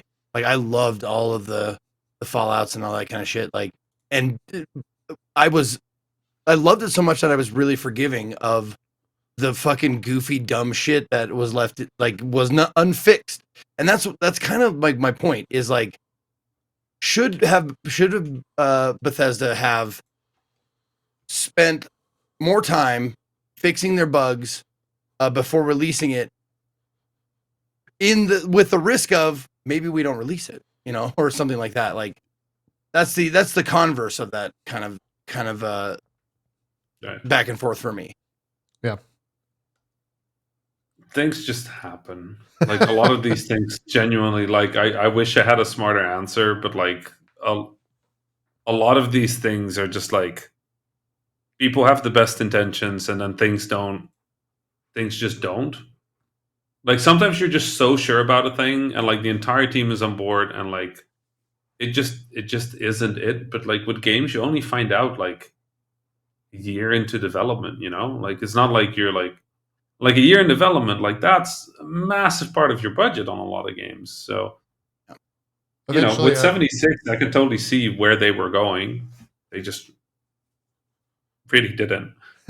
well, eventually a game's got to come out, right? Like, Yeah. for a lot of these Yeah, I guess. studios, when you put that much money into it, you got to push I don't something want to sound out. like a broken record, but okay, anyway. Yeah. Star Citizen, yeah, I was gonna say it. That game's out. I could play it. That game's out of my mind, right? Like, I could buy a thing in that game and play it. I could buy a Yeah, I lot of guess it's things in that important to- game and it's play it. important to mention like it's developer vision, and it's like these days are a lot different from, you know, like gold CDs that we had back in the day where it's Yeah, like a game yeah. was finished. There's that word finished that means so many different things these days. It means absolutely nothing. I mean, almost. Yeah. yeah. It didn't back in the days either. Like, I Oh, remember I'd say more buying than it does discs. today. Yeah, I it think was so. finished in that. If it was broken, it was broken. Like I remember having game discs where Yeah, it was like, yeah, oh, absolutely. you bought the 1.2 version. That's unfortunate. Level 4 is a game breaking bug. Just yeah, if you want Gotta that wait for the next version, issue of PC Gamer and hope the update. Get that Yeah, update on the hopefully- demo disc. Yeah. hopefully. Jeez. Right. Like a lot of old stuff people just kind of fondly remember because it was old stuff and then the standards were up and now people but like come on, like Misigno in Pokemon was not meant to happen. That was not part of the video game. Oh, That was missing just no, straight missing up, no. Yeah. Yeah. that was just straight up a bug in the video game, right? Like that it breaks your game. You play that thing wrong, it breaks the game. Like you lose your save game. And we now all talk very fondly about, oh, remember you had to go to that island and then surf up and down and then fly to that place. Oh no, you had to fly to that place first, talk to the guy. cut Yeah, the it was a tree, fly feature. back down, go up and down. And like we just kind of went with like, oh, this is broke, but we just called it finished. It wasn't like no game was ever like I can guarantee you 100% there is no game in the history of video games that was ever finished. Never. Bug free, right? Yeah. Never. You always want to iterate on it. Yeah. Change some stuff on Yeah. it. It's never finished. It's just I think we got less forgiving of. It's really funny. We got less forgiving of bugs, but also because the scope of games got bigger, there are more bugs. Mm. And we got more forgiving of non-game breaking bugs, and it's just a really weird mix of like wildness. But, No, like, and there's for those of games you where like talking about Yeah. Pong or Minesweeper or whatever, I fucking bet Rami's right about that. I bet there's people that develop those games that were like, I was gonna add like this other thing to it, Mhm. like, no matter what. I mean, Pac-Man, and I Pac-Man Lily ends when it runs out of levels. Yeah. Right? Like it just it just Yeah, kill mashes screen, out. yeah. Yeah. It gets a kill screen. That doesn't sound finished to me. That sounds like a bug. I want to continue playing, right? Pong probably like they probably wanted different versions of how the ball hits the paddle. They and, like, wanted maybe to affect shift the that. sides. They wanted you to play top bottom, you know? So like whatever it is, like there are old games where just like RPGs and stuff, where just entire mechanics were never implemented. Where it's like, oh yeah, that stat actually does nothing. They forgot to hook it up. Yep. That's not finished. We just called it finished because it was on a disc. Now we can actually fix it. You know, I like that that brings better. up a funny idea. Like I've thought about this before. And you ever play a game and you're like, okay, this game is great, but then one of the side games or a mini game or something like that is like it strikes you so hard that you're like, this could be the game, and I wouldn't care about the rest of it. And I'm wondering how many times someone came up with a game and was like, and they were like, God, it's just not finished yet. It feels like, hey, you just put it in our game, you know, like or put it in this big game that we're making or whatever. Yeah. I think You know? Gwent for a lot of people, but for me, man, it's that Mario Paint Fly Swatter game. Remember that? That fucking I do. give me remember that game with that music. Whoo! For me, I just recently like my mod Scott makes highlight videos and stuff, and he showed a highlight of the I think it was Yakuza 0 with the host club. Oh yeah, the host club stuff. Yeah. Fuck, that could be a game. That Yeah. could definitely be a game on its own. Yeah. Oh, completely. There's a lot of that. Just the host club in Yakuza is more finished than many actually fully released games.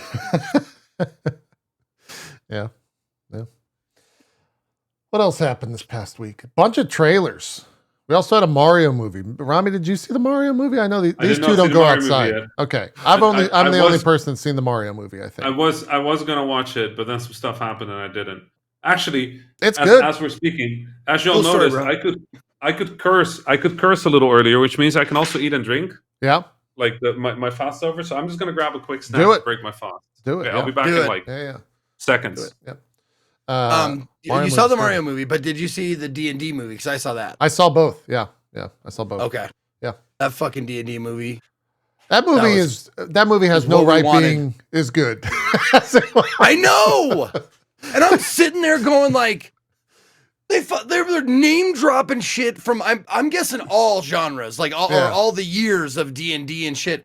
And like, you know, I started playing D&D. I wasn't old enough to play it when it first came out, but like I was there for AD&D second edition, and they were dropping names like Mordenkainen and like all They're these all old in there, fucking yeah. names that I remember. They dropped Elminster and you know, all the like Place of the Sword Coast, and like, oh my god, It I was, like, was great. squealing in the audience, and I don't squeal that much. I'm not a big squealer. But I'll tell you what, there was a cameo that I won't spoil for anybody.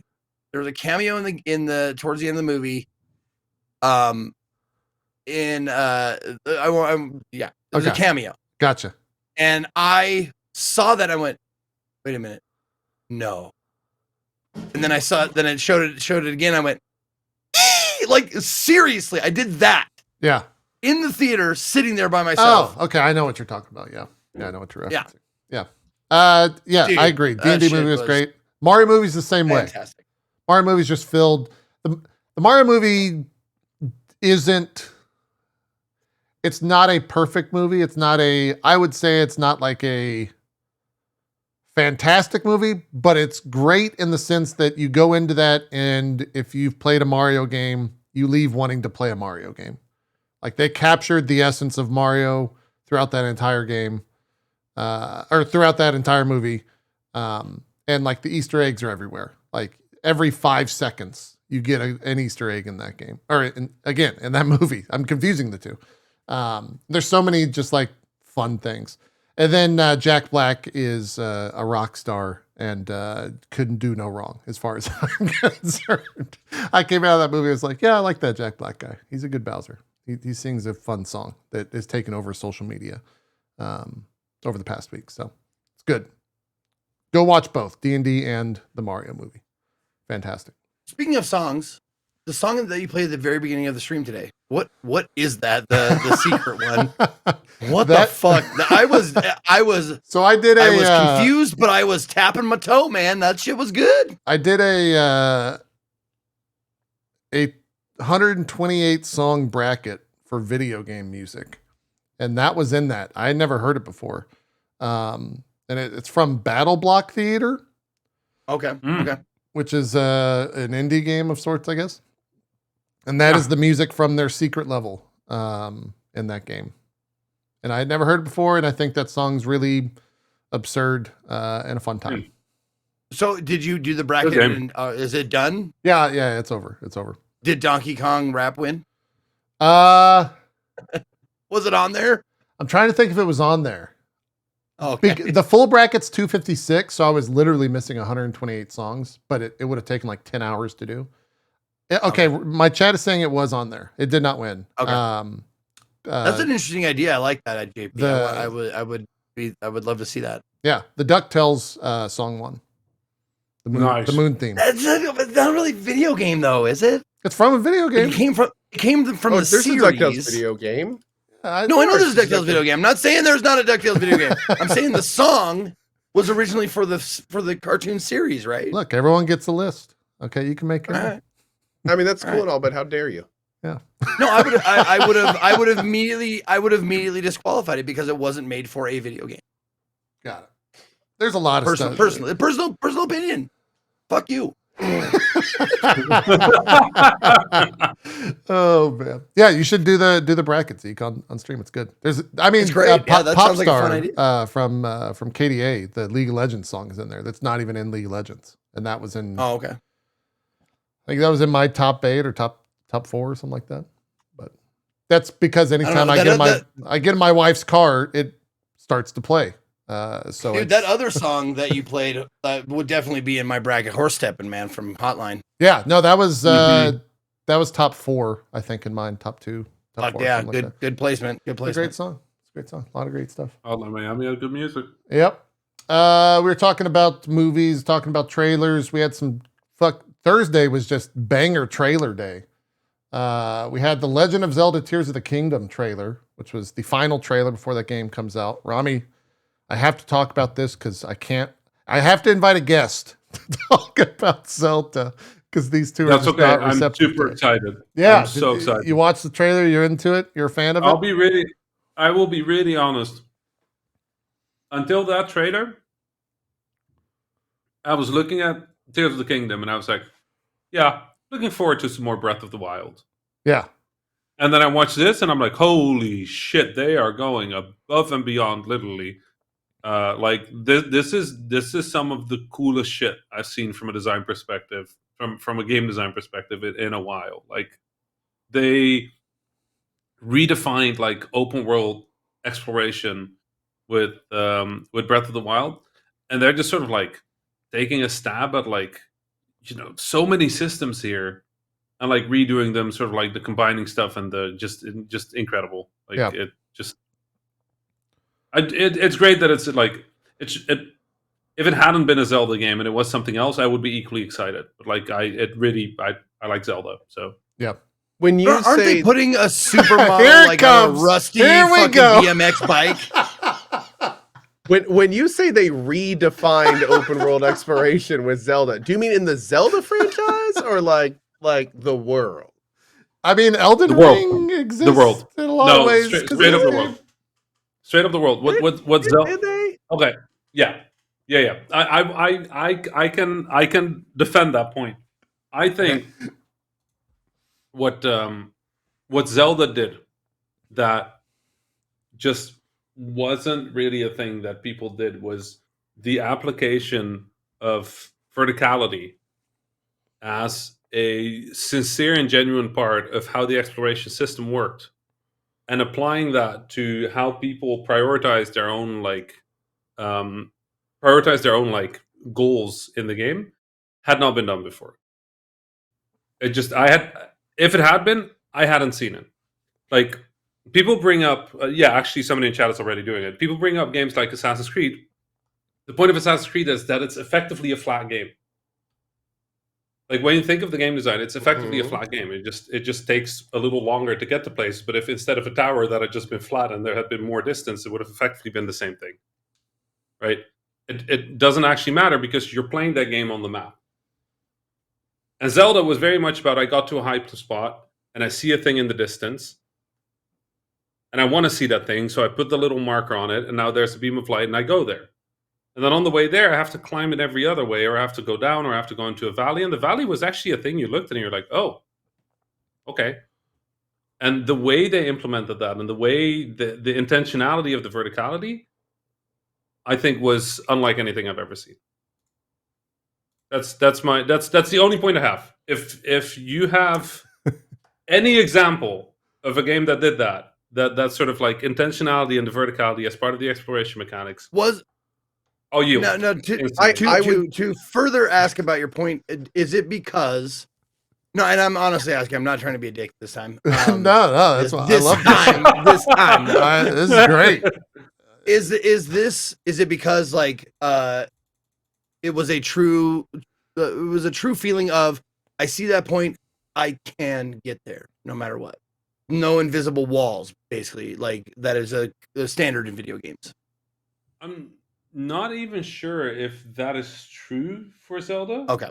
But the point was that if you climbed somewhere and you saw something and it was a point of interest, that the verticality of the path there was a really big part of how you got there, and the fact that you could have interesting design, you could have interesting like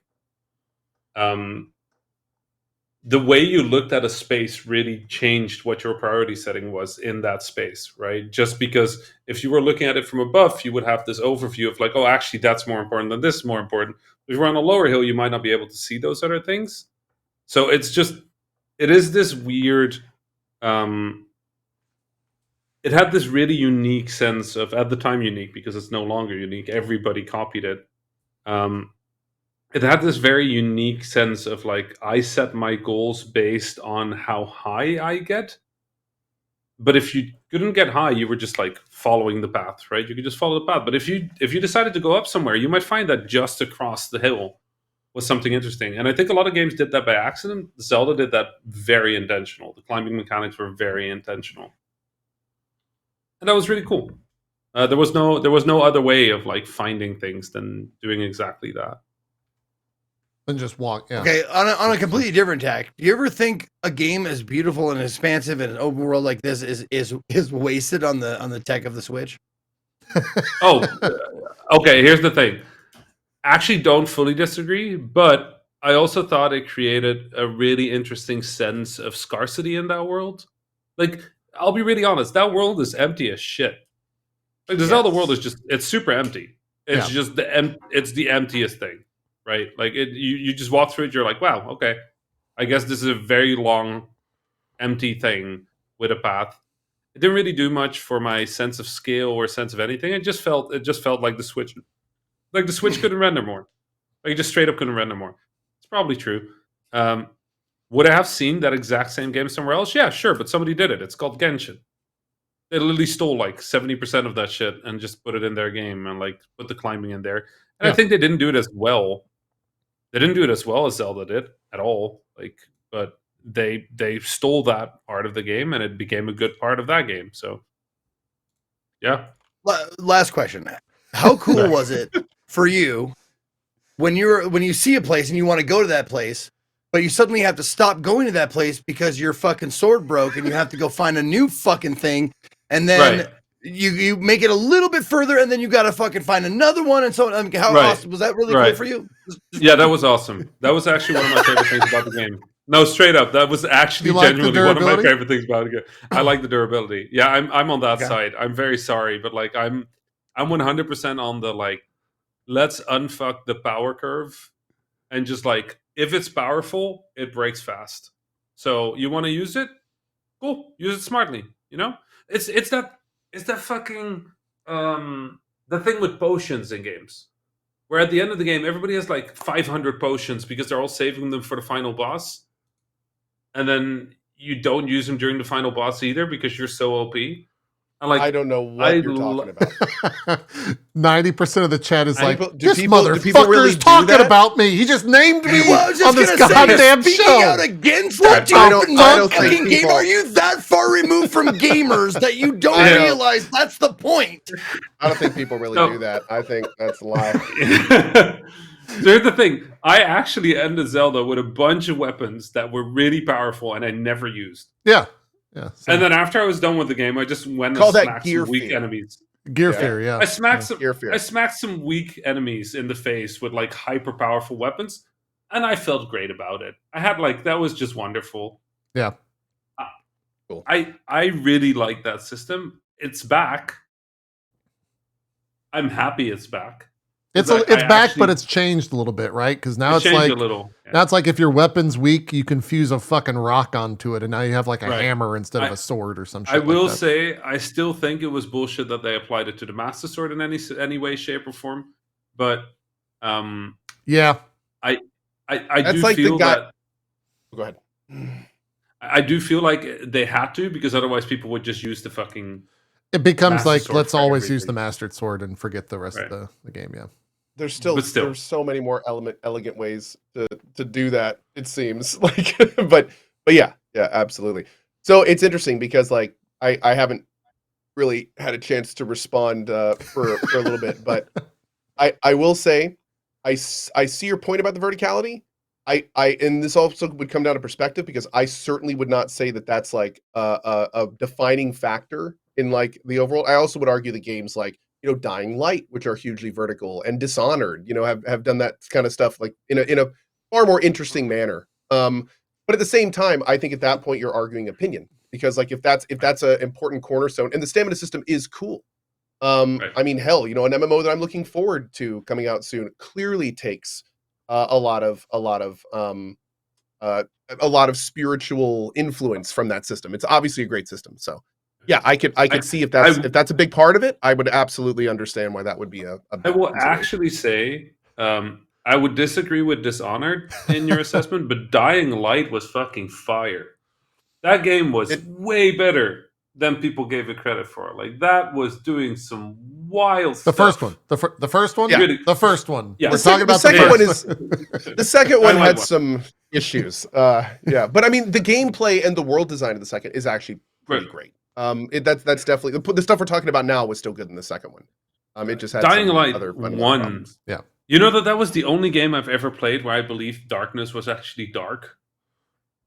Yeah. Like, And scary. I And, oh man, that shit scary. was there. I actually did an analysis for I think maybe no, it was not for school anymore. I did an analysis on like relative distance as a gameplay mechanic in Dying Light. It was fascinating. Dark They, is scary in that game, yeah. It gets So spooky. they had this thing where it was the swarms and the zombies, and basically how closer they were, how harder it was to get from A to B. Obviously, that makes a lot of sense, but they played with that a lot. And there was this one mission that I will never forget where you had to get like a DVD for some dude. Yeah. You had to get to like a You have to DVD get store. the evidence, or what was it? The experiment data or whatever. Whatever, like you had to go into a building, and then when you got into the building, the alarm went, and sound attracted zombies. But the alarm went like 2 or 3 steps into that building. So you would just walk to the building and be like, okay, let's grab the thing. And then the alarm would go. And for some reason, nobody would ever just turn back and go out the door again. Like everybody I talked to, every stream I watched, people locked themselves into the building because the distance to the door, back to the door, now felt larger because the zombies were coming. And I was like, I'd never seen that like applied, like this idea of relative distance, like threat versus distance, and it would just I still want to play with that. So sorry, game designer me is taking over, but like I want to play with that. I think there's something really cool there that you could do really cool stuff with. Sure. Alongside the Zelda, I will show the beginning of this. It's 25 minutes long. Sony did a state of play on Final Fantasy XVI. I've never been speechless after watching a trailer. And I think, this is coupled with the fact that I'm a Final Fantasy fanboy, but You're not showing stuff from it, are you? I will show this, Okay. which is... I purposely am not watching any of that stuff. Okay. I will just look away for a second. Yeah, go ahead and play Yeah. it though. Whatever. I'll watch it and I will watch it and describe it in painful detail. Ow! Yeah, man, what a fucking trailer. What a goddamn. I don't even know what to say. Like, if you're not sold on this game, go watch this 25-minute thing. You probably will be sold on it. If you're already sold, don't watch the trailer. They show it's. I said this multiple times when I was watching and reacting to it. It's one of those games where they show so much that it makes you wonder what else they have going on in the game. Because they show a lot with this thing. And I really want to know what else is happening in this like 30 plus hour main story game from what they've said. Cause oh my God, I was just like jaw to the floor, just losing my shit for the entire 20 minutes. The last 10 minutes of this are a phenomenal thing. If you need to get sold on the game, but yeah, I'm very excited for this game. I cannot wait. It seems like they are doing everything I've ever wanted from like a Final Fantasy game, and the fact that remember when you watched those summons back in the day, and you'd watch like a 10-minute cutscene. You play the cutscene now. That's what this game is. That's essentially what they're doing in Final Fantasy XVI. is you're playing the summons cutscene. And I think that's like kind of badass. Like I'm super on board. There's a lot of pushback of people saying it's on rails. And I think that, haven't played it, can't really say that. I can't say that. If you think it looks on rails, you could say that totally. But yeah, a lot of people are negative about it in that way. But for me, it's like, I'm on board. I'm totally down. Because every single one seems different, and they've said as such in terms of the fights changing. But Cole, you wanted to say something. I'm going to cut away. I was going to say, you kind of already answered. Like one of the things that was interesting is I think you said something along the lines there where it's like, this is everything I've wanted as like a Final Fantasy player. But one thing that's kind of wild about this game is, I know a lot of people are lukewarm to 15, and this combat seems to be an exacerbation of 15. Yeah. So it's kind of like, and it seems that like what you've said, I've heard people say it looks a little bit like an action game on rails. It looks like Final Fantasy May Cry. Yes. Well, I mean, the developer is the DMC guy. Like, that's the same dude. Is as a long-term Final Fantasy fan, does that excite you completely? Yeah, I'm fine with that. I'm the same way. So I think I love 15 though. The classic like Final Fantasy thing, those games totally exist, and I think like Octopath is that game when it comes to like the full turn-based Final Fantasy experience of our childhood. But I think the IP has to like change, and I agree with what Yoshi P has like PR'd us and say like, look, we want to make a game for people that play games in 2023, and this is what we think people like these days are action style games, and so that's the game that we're going to make. I really liked Final Fantasy 15. I'm with you. I think you're within similar company, Rami. I think we all liked 15 to an extent, especially I thought it was great. The Royal Edition was fantastic. The changes to it were great. I know. I was not excited about 16, and now watching that, I was excited about 16. Oh, you got to go watch the final like 6 minutes of that trailer, Rami. Okay. You will flip your shit. The weirdest thing about 15, the thing that made me, because I was also a little worried about this new direction of Final Fantasy, right? I liked 15, but I also felt that some of the combat systems were like super undercooked, right? They were just they were there, but they were not good. Yep. I agree. 7 remake, though that's some of the smoothest, most elegant combat systems I've played in like my life for the amount of depth those systems had. I was just like, what is happening? Like this should not feel like Final Fantasy VII. But it does, yeah. In Final Fantasy 15. Yeah. But it does. And that like, I don't even know. Like, in terms of like respect for development teams, I think that team has one of the, taking on the task of remaking Final Fantasy VII in that new context with that new combat system, and then just nailing it to the point where you can't even like remember if your memory is from remake or from the original at some point. Yeah. That's wild. So I guess you're pretty hyped for end of the year then. Yeah, with remake part 2. Yeah. Yep. Nice. Yeah. Yep. I still can't believe that's this year. That like, I know. God, dude, we're getting year, Final Fantasy 16 and Rebirth in the same this year is crazy. We're getting Spider-Man 2. That's still coming out this year. Yeah, this year is the biggest we've seen in a long time. Are they showing any what?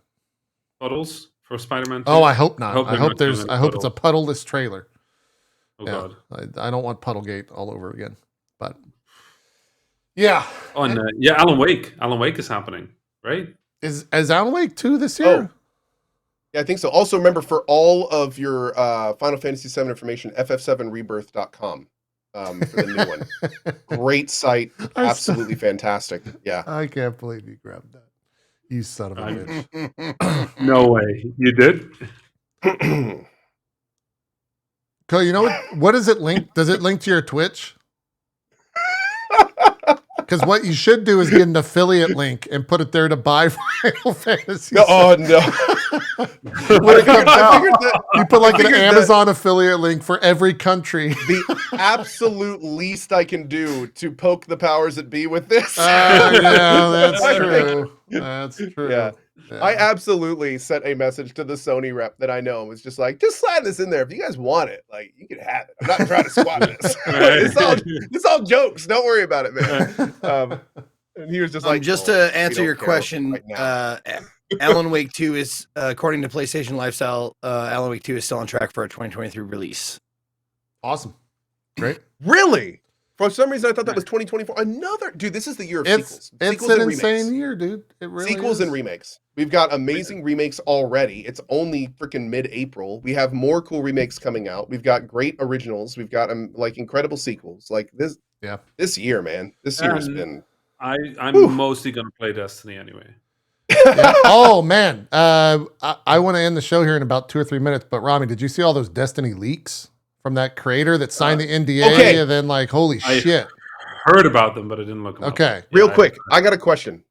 I have seen people on Twitter that have literally said, "I can't believe they named the guy that did the leaking." They didn't. But I have not seen a single tweet naming the guy that did the leaking. Bungie did not name them. Internet sleuths, I think, figured out who it was. Yeah. I think is what happened.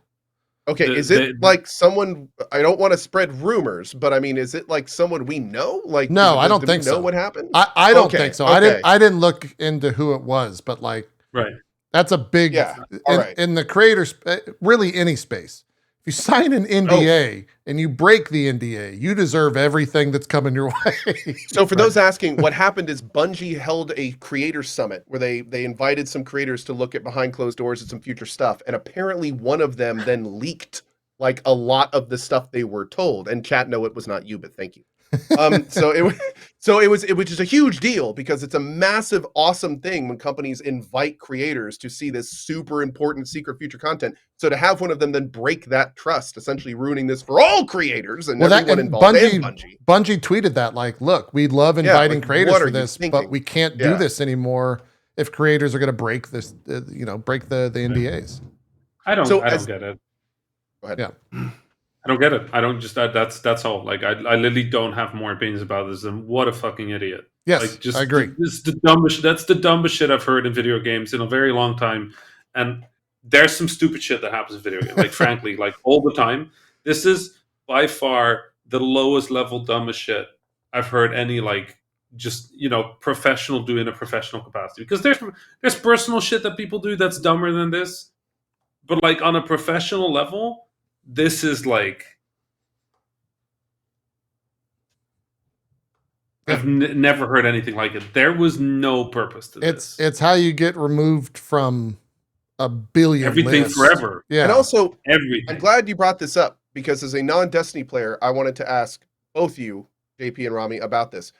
Was the reason I don't know what the leaks were? I have not seen the leaks. Yeah. Is the reason he leaked them because something super bad was coming? Is this a guy who feels like vindictive? I think it's the opposite. The leaks are like a major change to Destiny in all the positive ways. Do they think in all the good ways? In the good ways, yeah. Like it'll be a major positive shift for Destiny. Right. And so I think he was just generally excited and then was like, oh, fuck. Right, like how much time I spent on this show making sure that the things I want to tell you all about are things that are announced. Like I'm spending like 90% of my time looking on screens and typing shit I know and going like, that's announced, right? That's public, right? Like everybody in the industry, like so much of the industry, so much of our part of the industry, right? The public facing part of the games industry is about trust. It's just about trust. The reason people have access to stuff, the reason people get invited to stuff, the reason there is this bond between developers and community leaders, between developers and streamers, between developers and content creators, is trust. Yeah. And if Bungie can't do this anymore, that's just a big loss for creators, for everybody. For everybody, for creators, for players, for Bungie, for everybody. Like, so are you looking at that Paul Tassi article? This story was broken by Paul Tassi. Yeah. And apparently the name of the streamer was Ikugan. And what's crazy is he confirmed that Bungie had in fact accused him of being responsible for the leak and subsequently banned him from the game. He fervently denies leaking anything about it. And then the person that wrote the article goes on to say, something bothers me about this story, and today I feel like I need to give my thoughts on this, namely because I don't think he did it. Yeah, he said, Paul Tassi tweeted, thinks his computer was accessed. He says, I do believe someone may have accessed his PC. I mean, So Okay, but that's all. Like, let's be frank. If that data was on his PC, that's It's a also buck stops damaging. here situation. Yeah, Yeah. I mean, it's Yeah, yeah. like, You like have there's accountability there, but that's still, it. Like I don't think Uh. that's that's like that doesn't help. Like if you're at an NDA event, like I have entire chats I have with people in the industry are just self-destructing. yeah. They just delete because I don't want that shit. Like my Twitter DMs get like wiped frequently because people try to hack my Twitter. Like it's that kind of stuff, right? Yep. Like you gotta be careful. You gotta be careful. You shouldn't be saving that stuff. If his computer was compromised, he should have been more careful with his computer not being compromised. Shit happens, I understand that, but still gotta be responsibility here. Yeah, I agree. I agree. Yeah, for people Completely asking, yes, I have made peace with Paul Tassi. So that was a thing for a while. I had disagreements with Paul a lot, but I think we've reached a point where we just agree that we both care about the video game, and I just hope he doesn't say things as absolute as he used to, and I think he's doing better at that. It's more like what he thinks or what he feels rather than this is how it has to be, which I'll be really frank, any journalist writing shit in the style of this is how it has to be tends to be fucking annoying to game developers. Actually, y'all too, when streamers do it and they just say like, this is how it should be. Like 90% of the time, developers will just roll their eyes and be like, do we have to work with these people? Yeah. Yeah. No, So, I'm aware. I'm aware. We get. Yeah. I've been told as such from not from game developers, but from let's say platform employees. Let's go with that. Right. Anyway, it's yeah. I've made peace with Paul. He seems like a nice person. Yeah. Yeah. Cool. Well, let's end the show then on a happy note. Paul seems like a nice person. Let's do some writing. Pete, you should check the drop frames thing real quick and be scared about our future. What? Oh God. I told you. Yeah, I 100% told you. Somebody, while the show was going on, somebody did an AI version of my voice and then tweeted it at me saying something I've never said before. And it is scary. Yeah, that dude, Julia was using the same, I don't know if it was the same tech, but a very primitive version of that. It's crazy. And that took what? An hour? Oh, God. To do? If even. Do you all want to set up just like a fully AI version of you where we just feed the AI the thing like JP said and then whatever the dude. I think it would be awesome if we did an entire episode of that. Yeah. There are versions you can get of this that will listen to verbal questions and respond to them. What I would like to see is 3 of those avatars talking to each other, and we just sit back and watch for a 3-hour show. Yeah.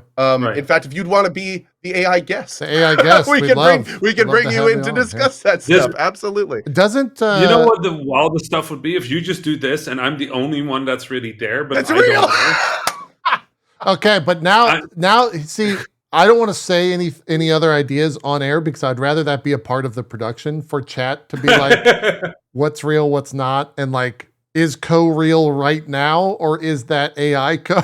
Because we could just toggle cameras on and like that would be a fun thing to do sometime in the future. It'd be even wilder to be like, as a course of this show, we'll all be using static images.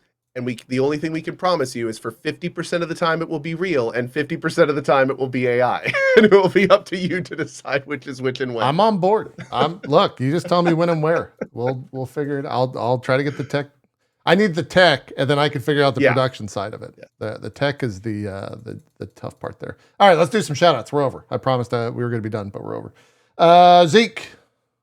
Have fun. I don't want to say where you're going, but I'm jealous. No, go ahead. No, be my guest. Well, I'll say it. Yeah, I love going to those places, so I'm actually jealous of you. What's up, everybody? My name is Ezekiel III. You can find me @ Ezekiel_III on Twitch, Twitter, and YouTube, or Ezekiel III all spelled out on Instagram and TikTok. And I broadcast every day, usually at 10 a.m. Pacific, except for Mondays. And I got to get out of here real quick because I'm taking my mom to the zoo. We're going to the Denver Zoo, and we're gonna go check out animals, I'd assume. My mom came to visit, so that's why I wasn't streaming yesterday. but also why I have to jet right now. So thank you for watching. I'll see you on maybe Tuesday for more Earthbound. Jeez, I couldn't get Mother out of my head. Earthbound. Which is funny enough. Isn't that the Japanese name of that game? Yeah, it's actually Earthbound is Mother 2. Mother 2, yeah. So that came out a little bit weird. Anyway. Go. Shoutouts. Oh, shit. Hi, everyone. It's good to see you guys. A huge thank you, as always, to Rami. Always a pleasure to have you here, buddy. And, of course, JP and Zeke. Thank you guys as well. My name is Ko. Hi, I'm going to be starting a little bit of Horizon Forbidden West tomorrow morning to get ready for the DLC. We're still playing Wall World, which I'd love to talk about next week. Go buy Wall World. It's $5. It's awesome. If you like Dome Keeper, you'll probably love Wall World. At $5, you can't go wrong. And then we got all sorts of fun stuff coming up as we explore some other indie games. We got some big releases coming up, Dead Island, and all sorts of real stuff. Thanks for being here. I appreciate you guys watching, and I've actually been an AI the entire show. All sorts of real stuff. I'm going to start shouting out to that from now on. Rami, do some shout outs. What do you got going on? Where can people check your stuff out? I tweet too much. That's it. If you want to follow my tweets, you can do that at that site over there. That's me. Just find me there. I talk about video games, and sometimes I come on drop streams. Thanks so much, everybody, for being an amazing audience. Like, always such a joy to be here. And yeah, we'll just be terrified of AI a bit more. And I'm not that big of a Zelda fanboy. Come on, that's not. I'm not a Zelda fanboy. I like Zelda. It's okay. It was just clever. It was clever. Yeah, it's clever. Sheesh. Clever. Sheesh. You got to be careful. I don't even bring it up unless there's a guest on the show, because you know what I do, Rami? I just let the guest talk, and I don't say anything because I learned my lesson. I'm the sacrifice. You were the sacrifice today. Sacrificial Rami. Whenever we had Skill Up on, he was the sacrifice to talk about Zelda. Mm-hmm. Yeah, that's just how that goes. All right, that's it. Thanks everyone for watching. We should be back next week. I don't see why we wouldn't be.